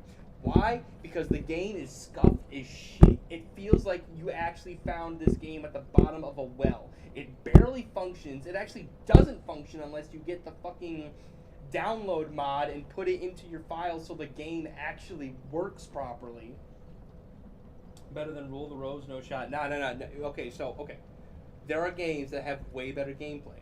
There are games that do the horror that have better horror gameplay.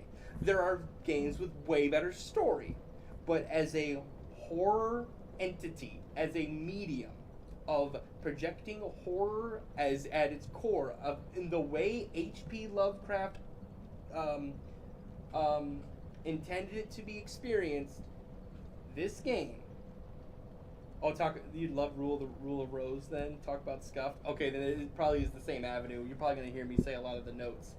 But Call of Cthulhu: Dark Corners of the Earth is a game made for the original Xbox, not the 360, the one before that. The original Xbox in like 2004, 2005, 6? Might have been 6. But essentially, it's a classic story of you play a detective that had a cultish encounter early in his career, and it's been kind of haunting him ever since, and then he gets called in to investigate a missing persons incident in a town called Innsmouth, which is like a fishing village. And right off the bat, something's fucking wrong with the village. There's something wrong with the people. Either everyone's outright hostile to you, or everyone's like afraid to even talk to you. Shit like that. You can walk around and talk to people. You can investigate the town on your own free will. It's like a free roaming kind of like RPG almost, because you can explore the whole town.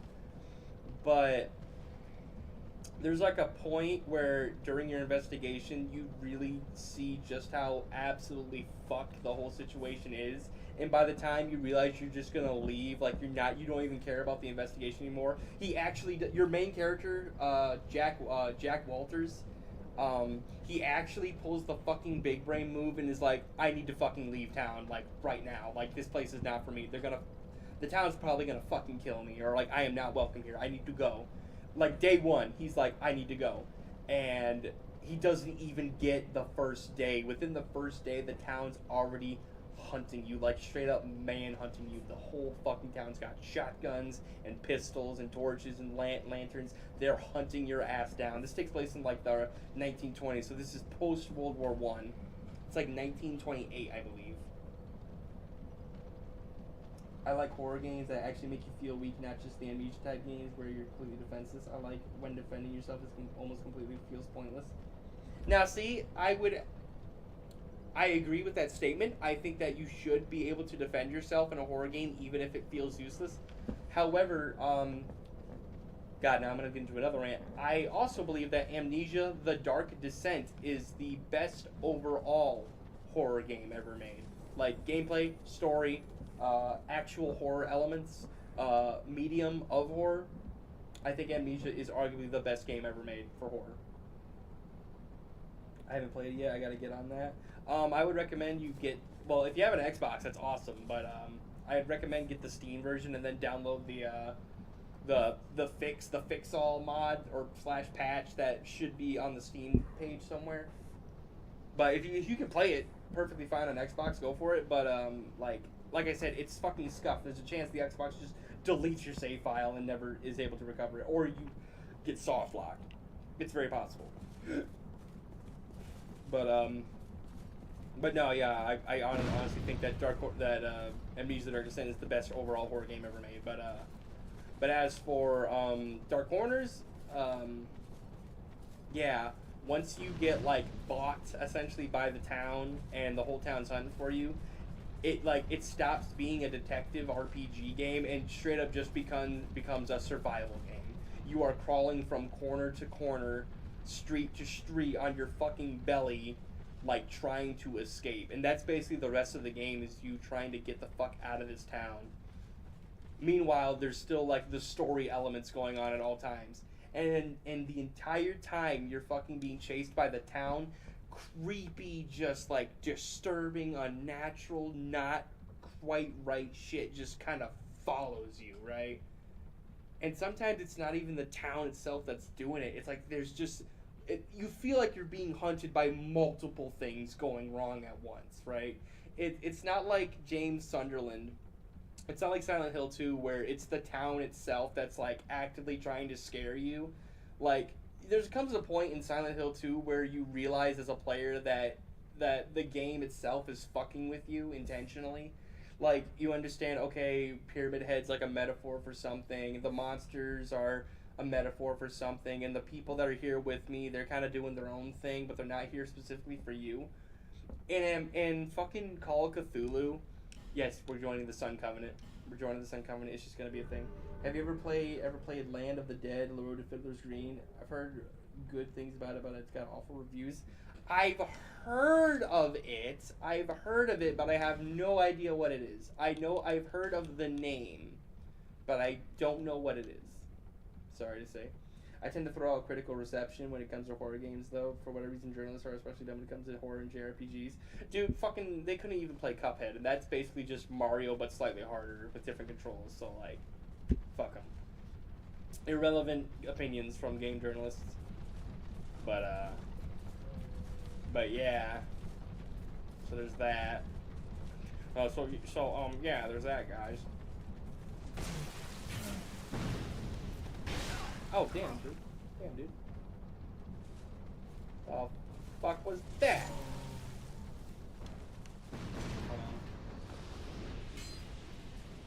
But, yeah, I can't, I could sit here and talk about the whole game, because Call of Cthulhu is actually quite a large game. Like, there's, like, several acts that you have to go through. There's several large areas that you have to explore. But, like, every level gets more and more fucked up. And it literally, like, it just like Amnesia: The Dark Descent, it has this very good, descent, ramp-up curve.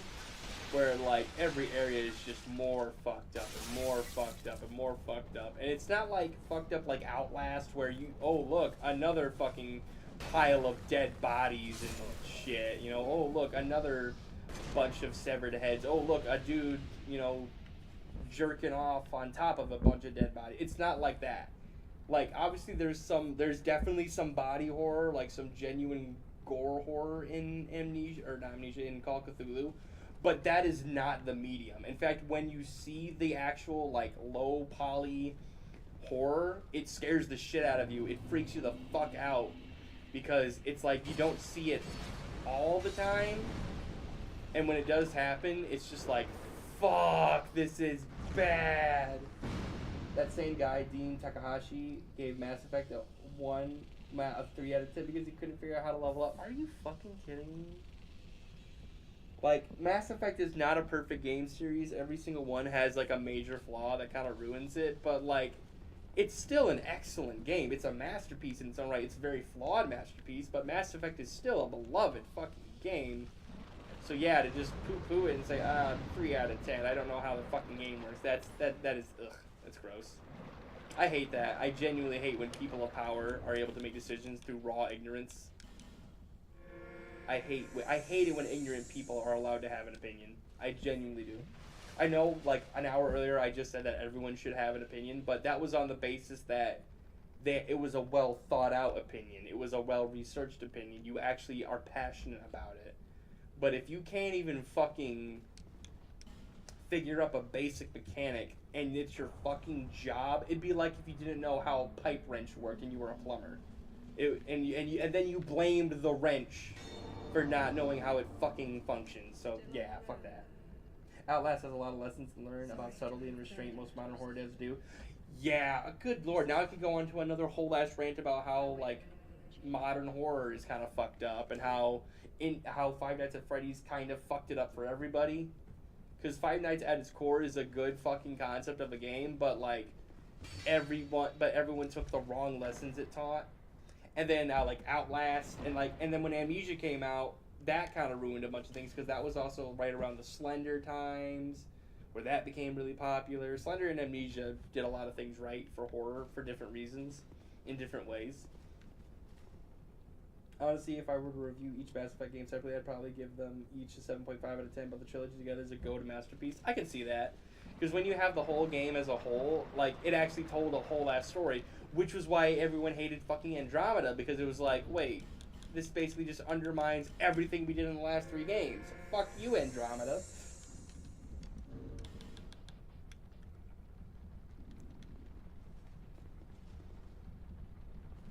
But yeah, again, I could get into a whole rant about horror and all that, and what makes good horror, at least for me. Because I am a squeamish individual. I cover my screen when I know a jump scare is about to pop up and I'm watching like a YouTuber or some shit. I hate being jump scared and I hate like getting freaked out, but when done right, holy shit, horror is such a good thrill to enjoy. I'm gonna hide into this before I fucking die. Okay, good. Like, when a guy that doesn't like horror can enjoy your horror game, you know you have a damn good horror game. Like Amnesia and Call of Cthulhu Dark Crystal. Actually, oh my god, wait, did you say that you like horror games where you feel defenseless, but you're not defenseless? You would fucking love, and you would love Call of Cthulhu Dark Corners of the Earth, because it's post-war 1928. You get Tommy guns, double-barrel shotguns, pistols, a bolt-action rifle, a fucking Magnum revolver at one point. Ah! This is what I didn't want to happen. Fuck. No. Bitch. Don't you pull that shit. Fuck you. Bitch.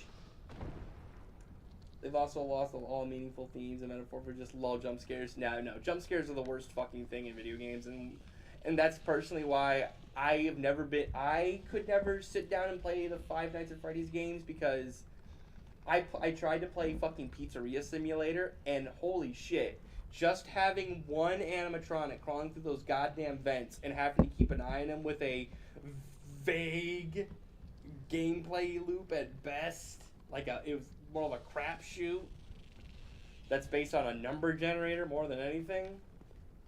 Yeah, but I 100% appreciate the games, because with what they have, it's just a bunch of still frames and like basic command codes and a very basic rudimentary AI. Yeah, it's excellent for what it did.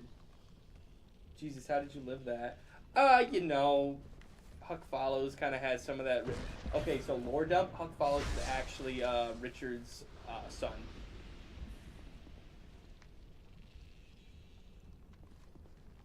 No, I take that back. It's his older brother. Huck Follows is his older brother. So if we're being technical, Richard's full name was Richard Follows, and Huck Follows is now exploring this world, trying to find his lost brother. Horror is one of my favorite genres, but I'm really just picky about what I like. Plus, all the favorite games have at least some horror aspect to them. That's fair. Like, what's a really good not horror game? Oh, Call of Duty World at War is the best not horror game ever. That game has some serious like horror overtones, man.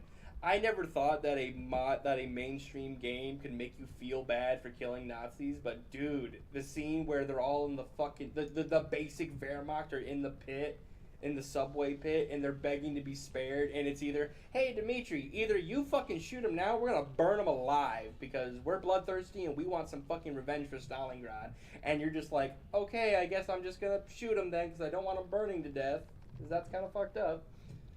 And it's like, dude, fucking hardcore game, but damn does it feel good to be fucking screaming across the Reichstag with your fucking SVT or your Pippish and just being like, ah! Like Mass Effect games is cosmic horror, but it's not a horror game.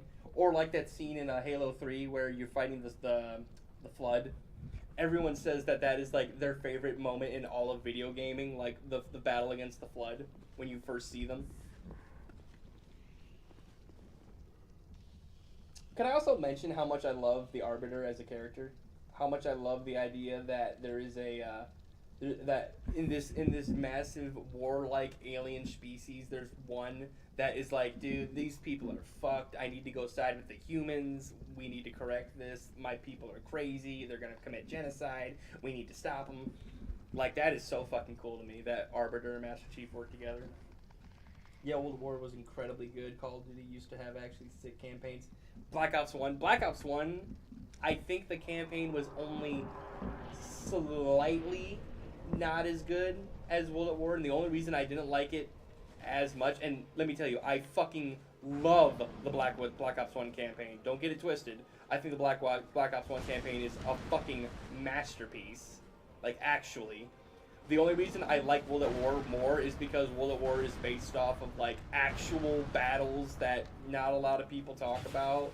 Like, no one knew about Peleliu before fucking World at War. No one knew that there was a bunch of fucking Marines that basically died for no reason at Peleliu because those fuckers were so dug in deep, and the Army and the Navy had a big dick measuring contest on who could take more islands, and the Marines were sent in to be the guys to take Peleliu.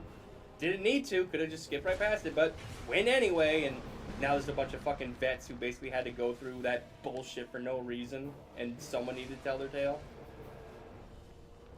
And then no one really talked about how fucking absolutely barbaric the Russians were to the Germans once they made it to Germany. Like, dude, real talk, when in 1945, when like the Germans were getting really fucking desperate, there were actually guys that were begging to be captured by the Americans before they got to the Russians, because the Germans knew full and well if the Americans got you, you'd become a prisoner of war, and then you'd have to wait out the rest of the war before you could go home. If the fucking Russians got you, you'd be fucking tortured and dumped in a ditch somewhere. They knew they were fucked if they got captured by Russians. So yeah, you never really got told how just brutal the Russians were during their retaliation campaign across the Eastern Front, which honestly probably justified, because the Blitzkrieg through the 1940 Operation Barbarossa Blitzkrieg was also very brutal from the German side, because the Germans were like, yep, we're gonna hit these idiots hard and fast, and we're just gonna fucking blitz through their line and get to Moscow as fast as possible. And it worked. It fucking worked. It was a bunch of fucking untrained just lackeys that, or not lackeys, but like not very well trained fresh recruits that were just like, whoa, the Germans are here, and they just got fucking wiped. So I'm not gonna say it wasn't a justified response by the Russians, but it was like, damn, yeah, these fucking Reds are nasty. I still haven't found a really realistic Vietnam game. I don't think there ever will be. I did a report on Barbarossa in 6th grade. That's fucking so based of you. I did a report on Erwin Rommel. My fucking bitch teacher fucking gave me a D on it, though, because I didn't cite my sources properly. Even though I fucking did. I gave her like 5 different sources. 5 goddamn websites, author, when it was written, the fucking email code, whatever they wanted to give. Like, I did all that shit, but they still gave me a fucking D on it. Bastards.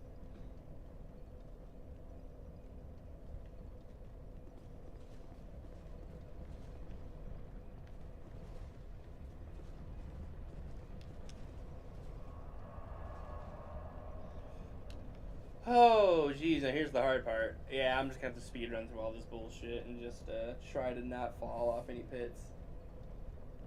Granted, as an adult, as Black Ops 1 was, they treated Vietnam with kitty gloves. Okay, well, okay, I will say, yeah, and I was gonna say, like, why I like World at War more than Black Ops 1. Black Ops 1 had that like special agent, Black Ops doing covert shit. Like, this may or may not have happened, kind of like what if scenarios, so it wasn't as like rooted. Like, granted, basically everything that happened in Black Ops, like broad scale, was legit. Like the secret ops of like spying on each other's missile bases, that was legit. The fucking number station, the sleeper agents, that was a legit tactic that was being used. The Cuban Missile Crisis, the Bay of Pigs invasion was fucking awesome. Arguably the best first mission ever in any video game is the Bay of Pigs fucking invasion, because that's just cool. Yeah, all the espionage shit, that was all legit. It was just, granted, it was video game, so it was like, ooh, look at this crazy secret agent escaping. Oh my god, yeah, escaping Vorkuta, arguably the best prison escape mission ever. Not even fucking close. Granted, they were going to kick me out anyway because my attendance was so poor, but still, shit. I dropped out of high school in sophomore year, and my only regret was I didn't do it sooner. It was an enormous waste of time. Respect, honestly. I mean, I, for one, do not advise anyone to drop out of high school, for sure. But if you're in a situation where high school is actually more detrimental to your intelligence and your well-being than it is a help, then yeah, no shame. Get the fuck out of Dodge. Get out. Now, I will say, fuck college. Unless you have a actual, like, plan for college, like you actually have a, yes, I would like to do this, and get this doctorate, and I want this type of education because I want this job in the future. Unless you have an actual, like, worked out plan for college, do not be peer pressured into college. Don't let your fucking parent, don't let your fucking teacher, don't let your fucking whatever convince you that you have to go to college. Fuck them. Fuck them. It is a fucking 100-year ploy to get kids into debt early so that they can fucking farm money off you before you even have it. It is a legit fucking scam. And this is not some crackhead ramblings of, oh man, the government's a scam. No. This is a genuine, I have heard, once again, this is pattern recognition. I have heard too many fucking horror stories about kids going to college because, oh, I was told to go to college, so I went to college. I wanted the experience. That's another big one. I needed the college experience. You wanted to get drunk and fuck a bunch of girls your age or whatever, or dudes probably. Yeah, it's more common than you think. Oh, I get it, dude. I get it. You wanted some pussy, but you also don't want to get fucking $40,000 into college debt. And dude, I can tell you right now, if I went to college, even with all my fucking assistance through the army, because the army basically pays for everything, and I say basically because if you fuck up one thing on your whatever form you need to fill out to get the tuition assistance. Oh yeah, that was another thing. I've heard too many fucking stories of people saying, yeah, the army didn't pay for my fucking college. I didn't do this, or they just fucked up at the office and I just never got it filed, or my records weren't right, or there's a gap in my resume and they weren't going to file for it. I've heard too many excuses and too many horror stories about people not getting fucking funded for their college. So I would just say, unless you have a very legitimate, like, structured out plan, do not fucking go to college. Utter scam nowadays. Just start working and get experience or shadow someone. That's all anyone cares about. Very true. No, it's a very grim reality. We live in a very fucked up, like, again, the post-internet society is very fucked up because you have a bunch of out-of-touch morons who don't know how the internet works but will still, like, crutch on archaic shit like, oh, where's your degree? And then you get to the job and your degree literally has absolutely fucking zero to do with your actual job. It's like, all right, cool. I got the fucking $20,000 piece of paper that says nothing apparently because no one gives a shit about my degree. I mean, good lord, was that not a fucking running joke for all of our childhoods in the early 2000s about, I went to college, no one gives a fuck about my degree in sociology? And I know I sound like a total fucking nutcase right now. I sound kind of like fucking Mango, the fucking professional Smash player right now, who would rant about, how many times I did my homework? 0. I did my homework 0 times. And look at me now. And I was like, I don't like that. I do not subscribe to the slacker mentality for not doing college. Like, I still think you should do your homework. You should fucking get good at school, get good at writing, get good at reading, educate yourself. Have some fucking basic comprehension of math. Absolutely, you should have that. But that is shit that you can learn in high school. That is shit you can learn.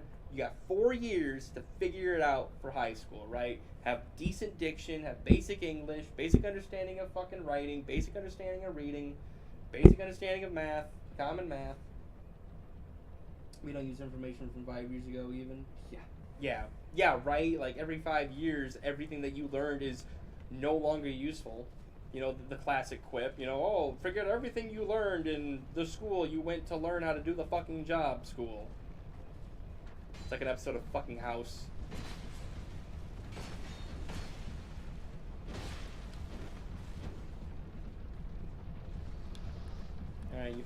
bitch. Oh, I didn't think he was dead.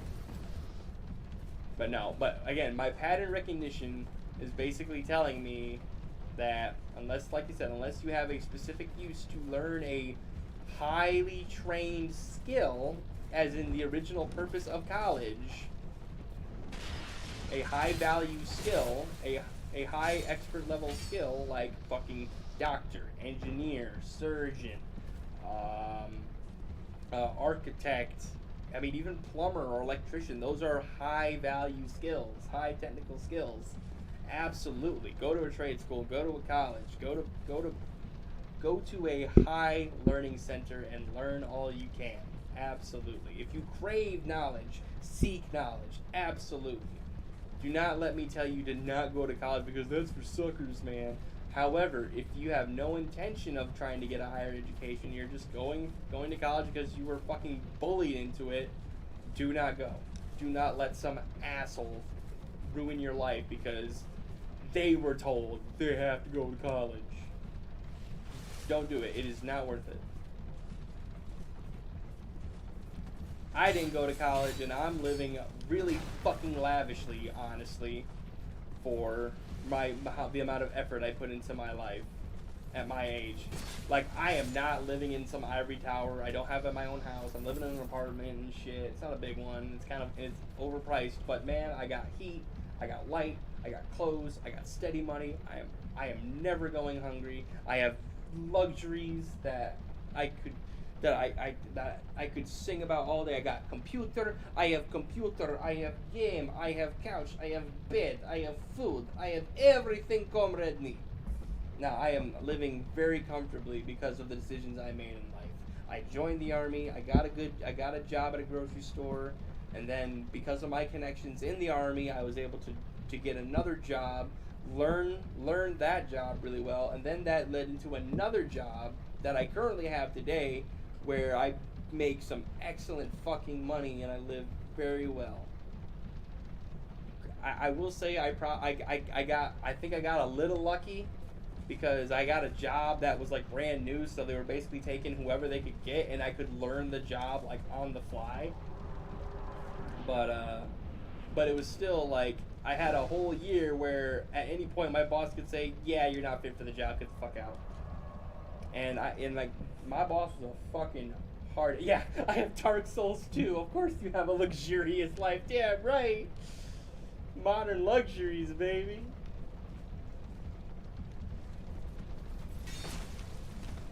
But no.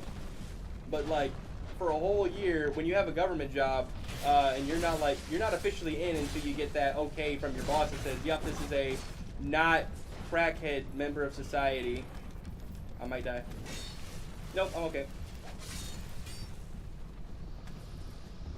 How does he do it, ladies and gentlemen? How does he keep getting out of these scenarios? I don't know, but I'm not gonna question it.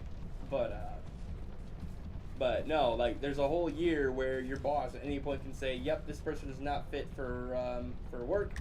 Get rid of them," because you're a temp hire. You're for the first year you're a temp hire. The government basically gives you a year to prove that you're not a fucking mess and that you can actually function properly without direct supervision at all times. And I was able to prove it. I was able to do it. And believe me, my fucking boss, who was an army person, like a current army person, who was in charge of, I believe, brigade level, which is above battalion, and a battalion's like 400 people, so we were dealing with like a guy that was in charge of like 1,000 plus people. And he was my boss, directly my like supervisor, and man, he made sure I knew the job well. It was a computer job, so it was using all the systems you use for like making work orders and shit, all that good army stuff, technical stuff, and he made sure I knew what the fuck I was doing. And there were many times where he would just stare over my shoulder and just be like, "So what you doing?" And I'm just like, trying to make this order and look up this stat for the," and you would think he'd be working hard, but the way he would talk to you, it'd be like, "Oh God, what am I working on?" And you know, and on first glance, it'd be like, man, that's kind of fucked up that he's just kind of hovering you like that. But on the other hand, it's like, it made me a better worker for it. It made me learn my job so fucking well that it's like I was able to keep it for what year is it? But yeah, so don't let anyone tell you that hard work will not pay off. Just make sure that you're working hard in the right areas. Make sure that wherever you are, it sucks. No matter what job you get, it's solely going to be dependent on who your boss is. It really is. I hate to say it, but this is going to be the grimmest reality check of anyone's adult life. How much you enjoy your job is going to be solely based on your boss. Because if the person above you is in charge of determining whether or not you're actually doing your job and they fucking suck, you're just kind of fucked. Like, you could work your ass off all day and someone can still look down and say, nope, you didn't work hard enough. Fuck you.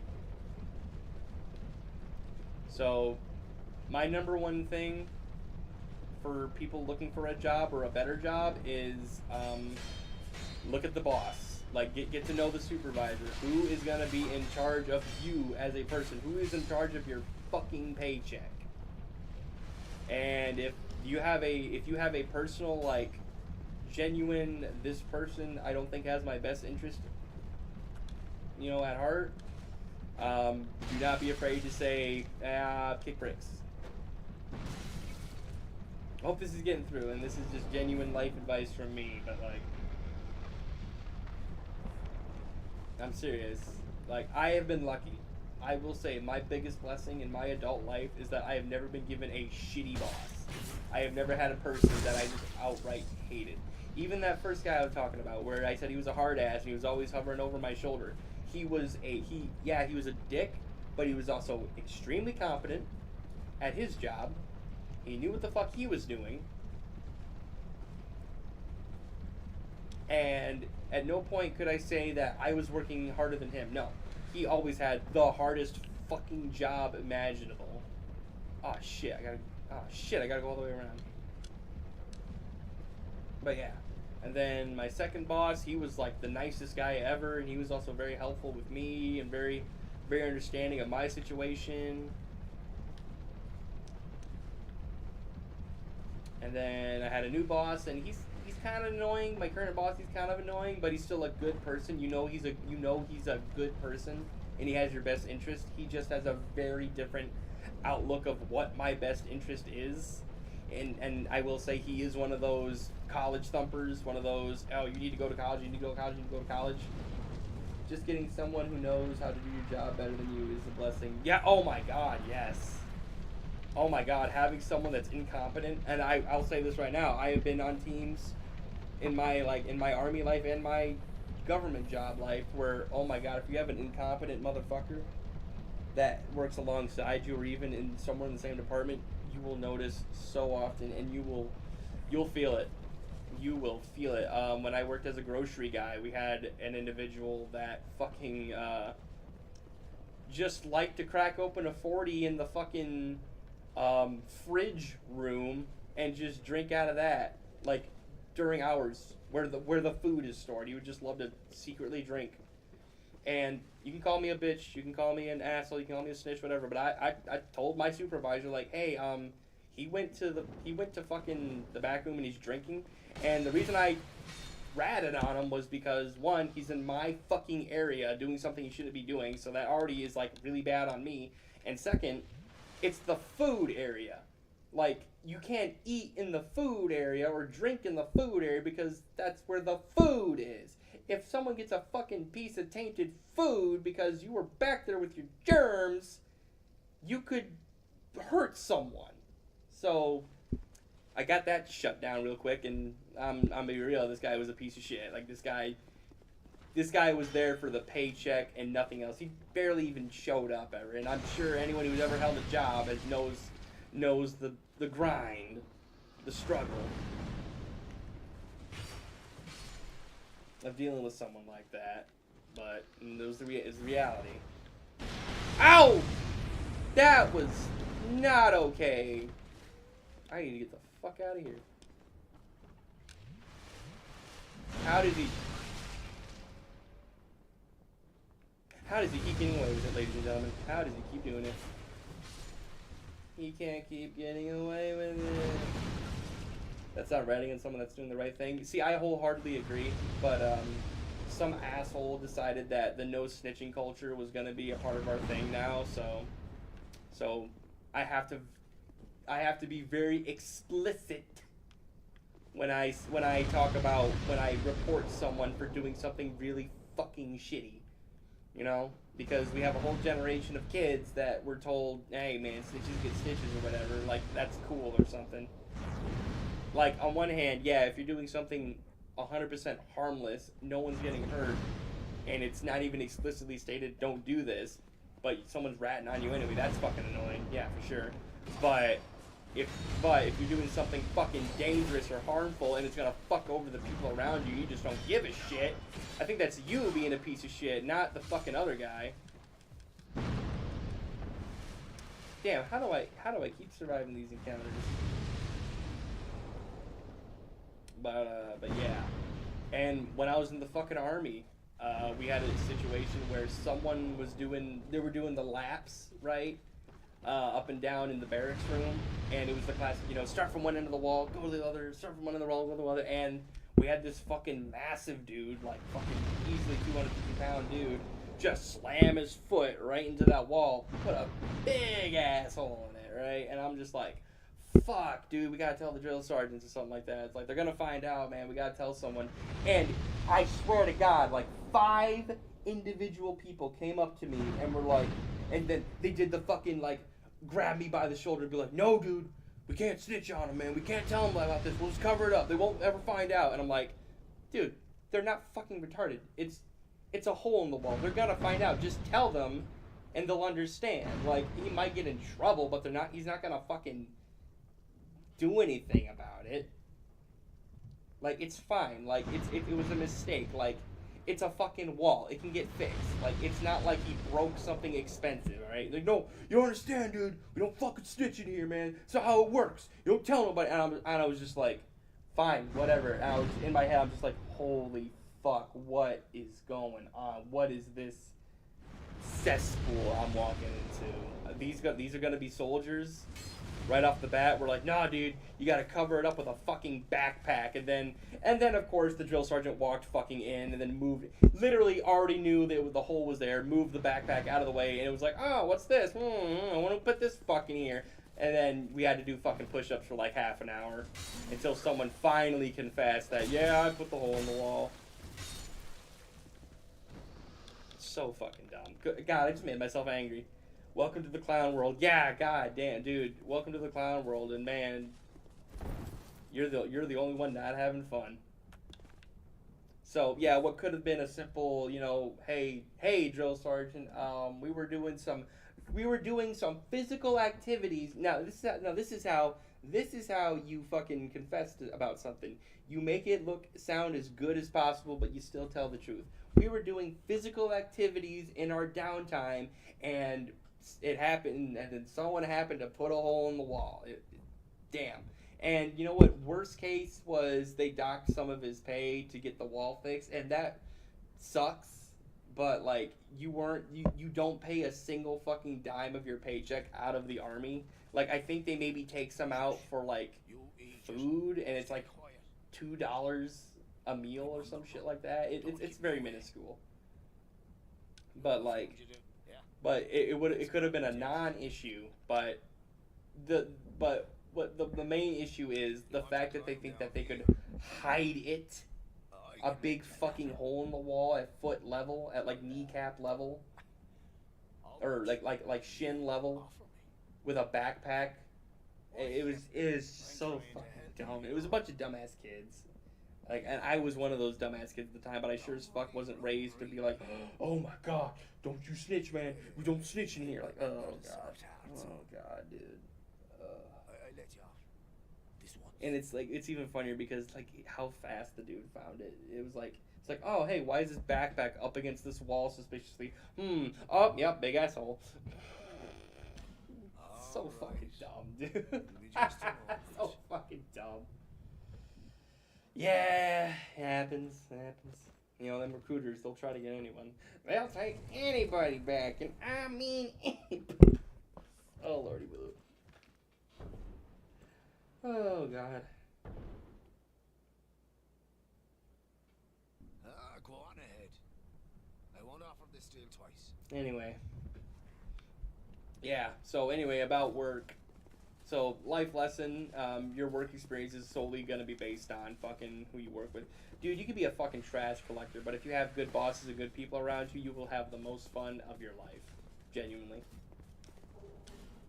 And I mean, and to be fair, trash collector is arguably one of the most important jobs we have in the modern world. Like, have you seen France? All those fucking, trash collectors, basically, picket line, refused to do their job, and Paris got filled up with trash in, like, days. And now it's just full of garbage. Oh, and that was because France decided to, increase the year until you can claim pension. Increase how many years it takes before you get pension, and that is literally the I am so fucking old I can't work, I need this money that I already paid the government to give me later, by the way. So that was just a big fucking fuck you to everyone who had ever paid pension in their life, i.e. everyone who had held a job and paid taxes. So yeah, you gotta piss off the trash collectors that way.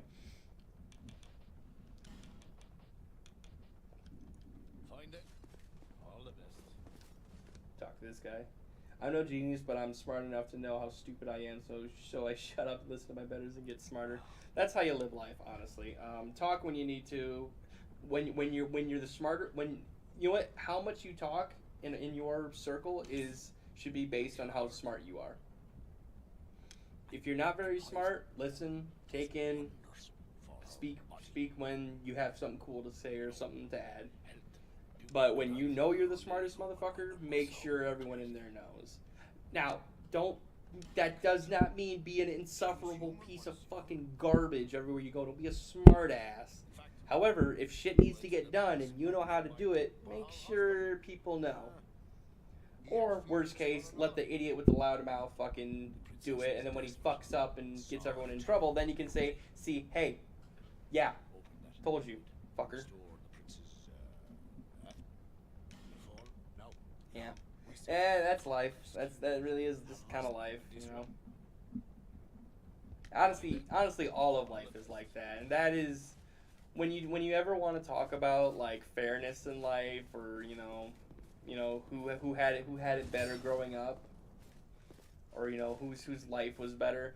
It is 90% based on the people you grew up with, honestly. Like, you could be rich, you could be poor, you could have a hardworking family, you could have a single mom, single dad, you could be raised by your fucking grandma, or whatever, but, like, as long as the people that you were around, like, were there for you, or were just in general good people, you will be fine, most likely.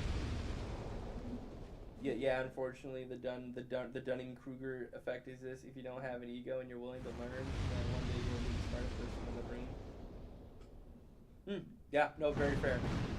Which is why I get so adamant about, like, the whole Dark Souls 2 debate, where it's like, oh, this game has flaws, and it sucks, and I hate it, and it's dog shit, and it's like, well, first off, half of your opinions of the game are either ill-informed or wrong, and then you're regurgitating incorrect information because of a personal bias you have, or you're just an uneducated fuck and you don't care what you say. You just want to cause fucking issues. You want to be contrarian.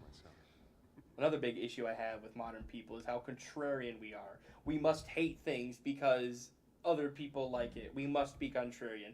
As much as I hate modern has-been hotel and fucking Deltarune fan base and all that shit, nothing's more annoying than all the fucking contrarians who will hate on it simply because it's popular. It's like, I get it, man. They're annoying. Fucking Has-Been Hotel is written like absolute shit. But to just default hate on it because it exists is how we get ignorant people. It's a low IQ mindset that should not be propagated.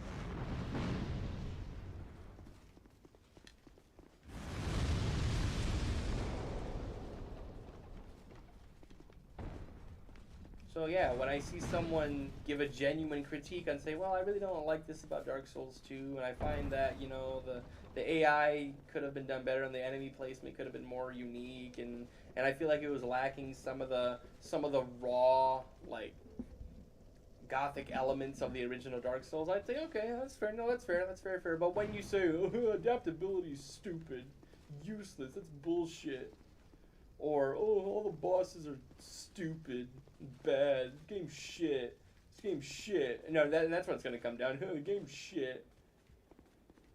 It's like, okay. You're just regurgitating what someone else said, like, fucking 5 years ago. Which is no longer relevant. I guess it comes down to that classic, you know, hipster thing of think for yourself, you know, which, goddamn, is that an overused, like, statement used by people that have no reason to use that statement? Think for yourself, says the person who is literally trying to force you to think a different way. Like, granted, you know, being closed-minded is pretty cringe, but also putting a gun to someone's head and saying, be a free thinker like me is... Never seen a Dark Souls 2 hater who is even remotely competent at the game and isn't just regurgitating objectively incorrect information from Matthew, Matosis, Mahler, etc. No, I don't think I have seen that. I have seen people that are like, man, Dark Souls 2 is definitely the worst Souls game, but it's still a really damn good game. And I do not get angry at those statements. I can see where you could argue that Dark Souls 2 is the worst, or at least the least polished of the bunch. I could for sure see that, you know. I don't agree with that opinion, but I'm not going to say someone's fucking an idiot because that's their opinion.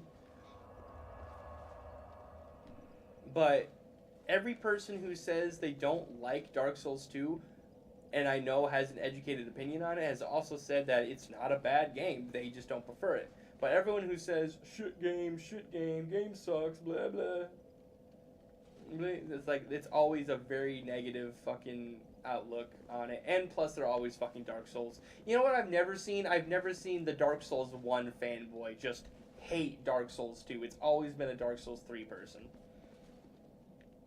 It's always a Dark Souls 3 person. Your fucking linear Souls 3... Look, another fucking white cathedral.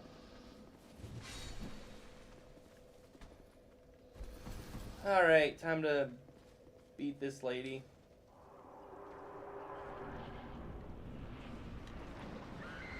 Ah!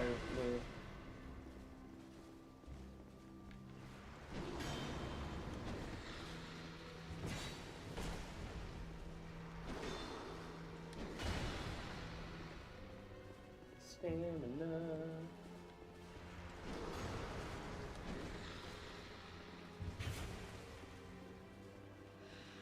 I'm gonna lock in for a second, guys. Hold on. Ah! So, a great fighter that I really respect said once that when you're fighting someone, you need to watch the shoulders. Don't look at the hands, look at the shoulders, because the shoulders are the telltale of what they're gonna do next with their body. Especially with punches, and I assume it's really good fucking advice because the dude's a really good striker, really good fighter. It's like, don't look at the hands, don't look at the body, look at the shoulders. Look at how they're moving their upper body. Look at how they're poising themselves. Not to mention, it's way easier to watch the shoulders than to watch the hands, because some fighters will have the hands down by their waist, and it's really hard to look at their face and look at the hands at the same time. Oh, shit.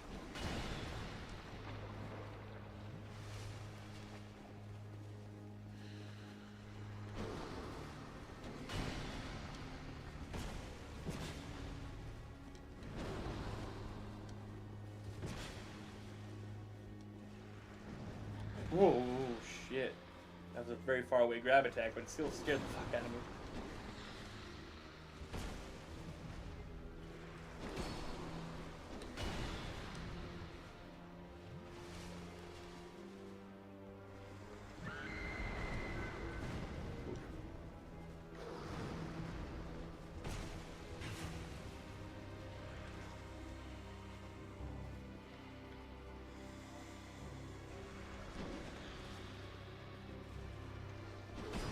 Oh, and your message got moved again, dude. Sorry.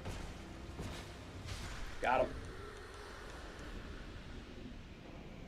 I think the ADP argument comes from people that use the guide for their first scan and didn't learn to read stats, read item descriptions, etc. because they were using IGN like a Bible. Yeah, I don't know about this IGN thing, but if it's as bad as I hear it says, like, if the guide is as bad as I've heard it, it really shit. Yeah, that's another thing. If you think a game is bad, but you also don't bother to read any of the fucking notes or any of the fucking item descriptions or any of the fucking lore, or any of the fucking, like, hey, here's how you do this dipshit, then yeah. I think it's, and this might be spicy for some people, but I think it's the same reason why Fallout 4 gets a lot of hate. Fallout 4 has a very similar problem with Dark Souls 2, where you get the people that hate it say the same shit over and over. It's the same tired points. I have seen so many YouTube videos of people playing Fallout 4. They run into a room, they shoot up the whole room, and then they say, why did I even come here? What am I supposed to be doing here? What am I doing here? There's nothing to do here. This is stupid. Why did I kill that guy? And they didn't bother to read any of the terminals, unlock any of the fucking doors, and read any of the notes, or even take the second to listen to the conversations the people were having. Or didn't even bother to read the fucking message that they were given by the quest giver. Just they were using a guide so they don't know how to pay attention to the environment, build characters, and so on and so forth. Yeah, that's fair. Now I'll tell you right now, I played fucking Dark Souls 2 basically blind. I didn't even know how to target for like half my first playthrough. I didn't know that you could target, and when I figured that out, it made the game so much easier. In fact, I figured out how to target like when I got to Earthen Peak, and that was after several days of playing. That was like 30 some odd deaths into the fucking Pursuer. That was before Scholar of the First Sin edition.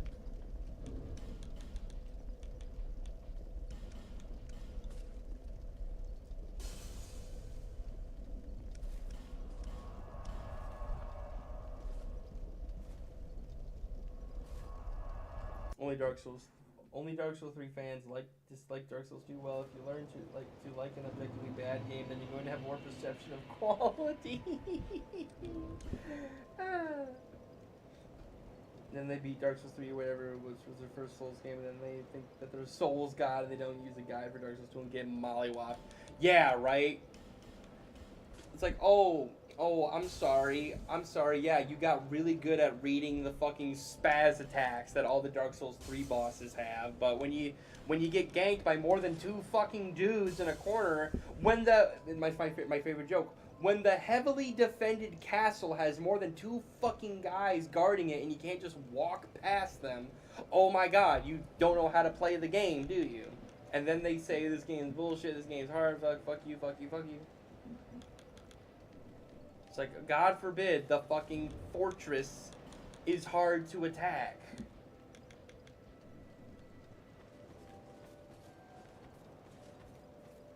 Bearer of the curse. Seek souls. I also think Dark Souls 2 is the hardest Souls game by Edith Martin, so it hurts their Whittle Eagles. No, Dark Souls 3 is definitely harder.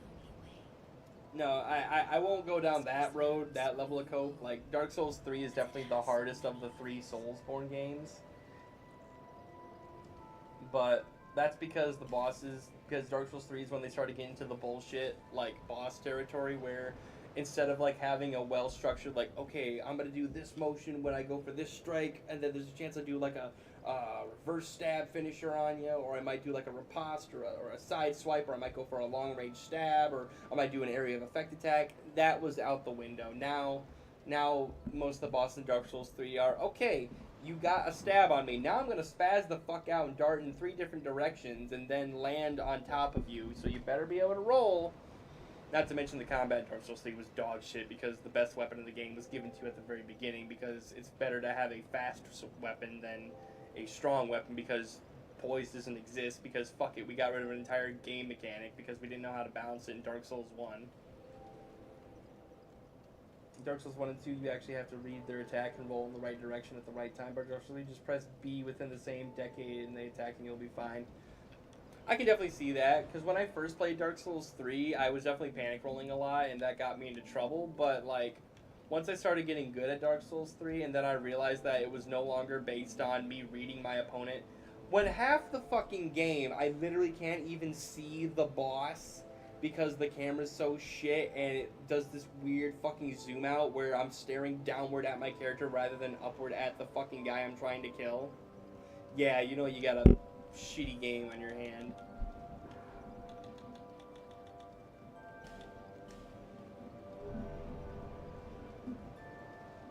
Honestly, it's player dependent, but still, I played all the games for the first time last year, and Dark Souls 2 is by far the easiest outside of the trilogy. I gave the 5 reasons I thought that was in the ranking, but yeah, I died roughly half as much as the first game as the other two.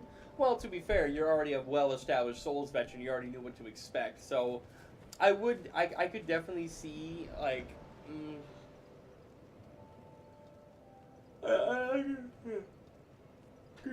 like you said, it's a very player dependent. I really don't think there is a concrete, this game is objectively harder than the other one, because by rights, Elden Ring is the hardest game now because it has the most bosses or whatever, or maybe not, I don't know, I really don't give a shit about Elden Ring. It really just looks like Dark Souls 3 2 to me. Free roam edition. 99% more fucking aimless wandering edition. But, shit. Hang on. The point I'm trying to make. I think that, Dark Souls 3 probably has the harder, like, gaminess you have to learn, but, like, once you've already beaten 1 and 2, like, you already have a fundamental grasp of how to properly play Dark Souls games. Really, any Dark Souls game isn't that hard, like, at a fundamental level. Like, yeah, when you get to a new boss you haven't fought before, you're gonna hit a wall and you're gonna struggle, but, like, eventually you'll beat the hurdle. I was bringing my legacy skill from just having played the first two, but yeah. It's many things. But at the end of the day, I think all three of them are quality games. I just prefer one over the others. And I think to mindlessly bash something without proper education of your opinion, without properly educating yourself on your opinion, I think is just like one of the biggest problems we have in the world. Because in the age of internet where any fucking moron can say something with the exact same authority as like an actual subject matter expert can, and then you have a 50-50 chance on who you can actually believe. Because people nowadays are more focused on lying, like being good at lying, than actually being educated, which is really fucking scary when you think about it, which that is just a bigger issue in general of like how kids are being raised these days, where like I've seen on several news articles, both on the TV and on my phone, that have said along the lines of kids need to be taught how to lie, especially to their parents, and I have never seen a more blatant fucking psyop attempt to undermine parents in my life. Like, no, kids do not need to be taught how to fucking lie. God, I feel like if you said that in the wrong time period, you just get shot on sight for that. So, 390 minutes to beat, 40 minutes game, gets a difficulty score of 9.75 out of the possible finish. But yeah. Nah, just people value just talking shit and getting attention more than, like, actually good information and being intelligent. And I don't wish to say that I'm some sort of, like, fucking highly educated god, because I will catch myself, too, speaking with authority on subjects that I actually don't have that much knowledge on. I think I have knowledge on it, but then someone who does know will come at me and say, oh, hey, actually, this and this and this is true. And then I'm like, oh, shit, you're no way, really? Like, oh, damn, glad you told me. But when I do like have like good concrete knowledge on something, I want to be as like, yeah, this, and this is really cool, and I like the details on they put on this. And I love listening to subject matter experts. There's this guy that I really love watching, another great YouTuber called Overanalyzing Avatar, and if you've ever if you love the show Avatar: The Last Airbender, and you like people talk about your favorite show, watch this individual. He has very nuanced and objective opinions on the stories. Like I wholeheartedly believe that there is such a thing as a bad opinion and a good opinion, and normally it boils down to how educated is the opinion. Like if you're just saying random fucking shit to piss someone off and it means nothing, then yeah, that's a bad opinion. But if you have a genuinely well-researched, hey, I've done this, or I've watched this, I've sat down and studied this, I know what I'm talking about, or at least I have a experienced perspective on this subject, then yeah, absolutely, you deserve to have a well-voiced opinion. But I don't need some mouth breather fucking saying random shit, incorrect shit, and then taking away time from the educated guy who actually might know what he's talking about. Overanalyzing Avatar is one of my favorite channels. Let's go, of course. So apparently me and Agrod are just the same fucking person, because it's like the 12th thing that we're just like eye to eye on, like no shakes, no shudders. We're probably just the same fucking person, brother, honestly. But yeah, segue, half-ass segue later. Yeah, I think that's gonna be it for this stream, fellas. I had an absolute blast.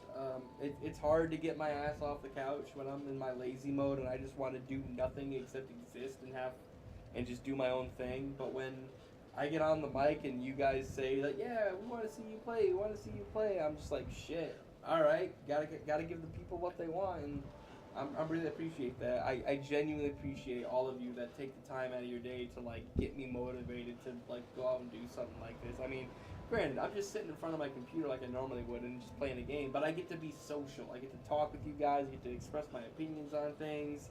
I get to read. Actually. I get to read and speak out loud, and that's always a good skill to have.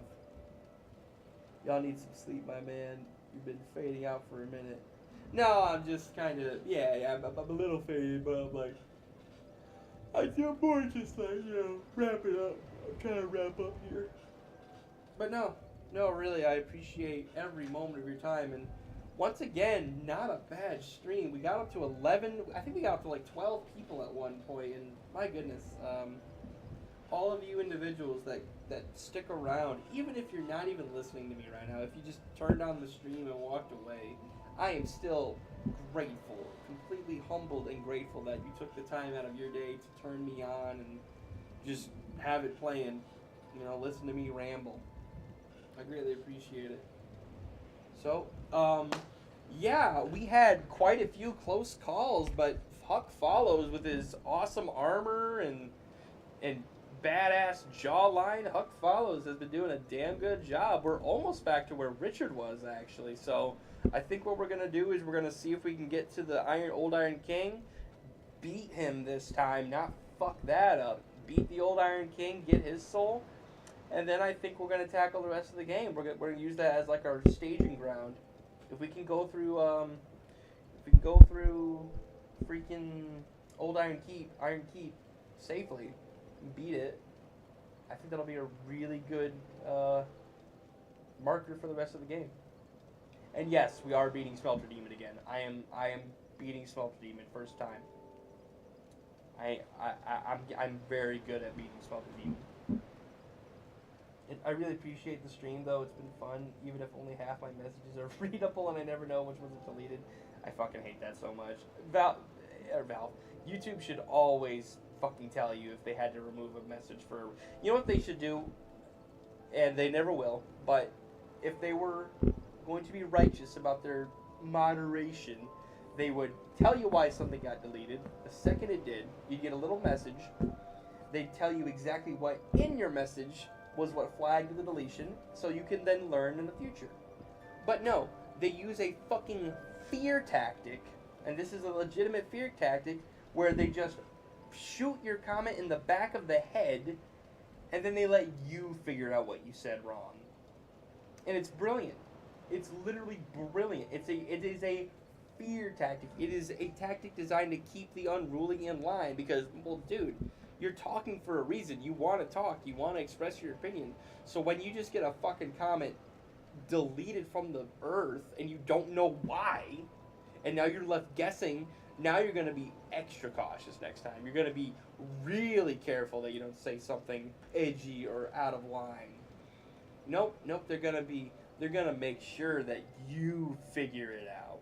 Which, good lord, that is the worst thing, another awful thing in society, when you make a mistake and then someone makes you figure out how to fix it. Like, okay, I made a mistake, but I didn't do it on purpose, so how do I fix it? How do I do better? How do I make you happy? What, you don't know? Better fucking figure it out. Oh, God. Oh, it's so gross. And that's like the biggest red flag in a relationship. If the person you're with is upset with you, but they do not bother to tell you because you should know, like, motherfucker, we're in a relationship. I am giving a piece of my soul to you, my heart, my time, my fucking limited time on this planet. I'm giving to you my trust. And if I do something that makes you upset and I don't know, and you don't tell me, okay, so I guess you just don't give a fuck about our time then. And anyone that goes out of the way that says, no, you should know that what you did was wrong, like, that's a manipulation tactic. That is a tactic used to fucking, that psychopaths use to get nice people that do feel messed up inside when they make a mistake and someone gets upset over it. That is a manipulation tactic to get you to fucking, work harder, to give more in the relationship. So tell them to go fuck themselves. You tell them to kick bricks. If someone uses that bullshit on you more than once, you walk. And don't give them a chance back in. You make them have to come find you. Do not let that person control your life and emotionally manipulate you. I've gone through that road. I have gone through it. I spent fucking my good 7 years of my adult life walking that path. And those are 7 years I will never get back, but I refuse to let anyone be a victim of that again in my life.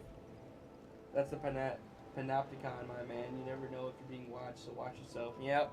Nah, it's for real. That's real. And then on a side note of that, it's like, if you're being shitty and you get called out for it, fucking eat it. Don't be a little asshole and then try to double down and play victim either. Like, if you're being a little piece of shit and you know you are, and someone calls you out on it, either own it or just get the fuck out. You're not worth anyone else's time there. No one likes you. It's like no normal person wants to have someone that is there just to cause fucking problems. And I understand why there is heavily regulated moderation in today's atmosphere, because good lord, you only need one fucking person to type in a slur, a racial slur, in the fucking comments 100 times, but they used a different letter, so it's different. Yeah, and that's also incredibly obnoxious and uncouth. So I can see why moderation has to be hard, but then when you get moderation that doesn't tell you what the fuck you did wrong, and then has just this blanket, oh, you said something mildly controversial, bang. Just plink. Honestly, you're even better at giving life advice than you are playing Dark Souls 2, and you're a pretty good Dark Souls 2 player. Oh, I appreciate that. I mean, I've been around the Earth for 25 years now, so I know a little bit, and trust me, I had to learn the hard way. I didn't know how to drive until I was like fucking 18. I didn't have like a proper driver's license until I was 18. Fucking, I had to drive around on a car that barely worked for like most of my adult life until very recently, where I was able to get a loan for a new car. Yeah, and by barely work, I mean like the transmission didn't fucking function as it should have. Like, there'd be days where I'd be driving down the fucking freeway and it's like, oh, I'm stuck in second gear. Oh no, I'm going fucking like 20 miles per hour on a 60. Oh no, like that kind of shit. And I'm sure everyone has stories like that. So I'm just trying to relay that I've seen the life. I didn't go through life with a fucking hand job and a silver spoon in my mouth. Shit, I wish I was. Oh shit. I just realized I didn't put any of my fucking tags in the stream. I just started streaming. I didn't have any of the Dark Souls tags. Oh well, I guess people found it regardless. Just own up to your shit and learn from it. Otherwise, everyone's just going to cause yourself from you away. Yeah. Ask my father. Ask my father how that went. How people will slowly distance themselves from you when you're a fucking narcissistic piece of shit. Anyway, that's neither here nor there. Regardless, that is going to be the end of this stream.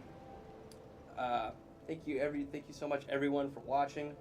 Appreciate it. Appreciate all your time. Yeah. I mean, well, once again, going back to the most important thing you have is time, and you wanted to give it to me. You ain't no fortunate son. No, not. Very nice. No, seriously, yeah. Good night, everybody. Wherever you at in the world, I hope you have a good rest of your day. This will be Xenotech signing out.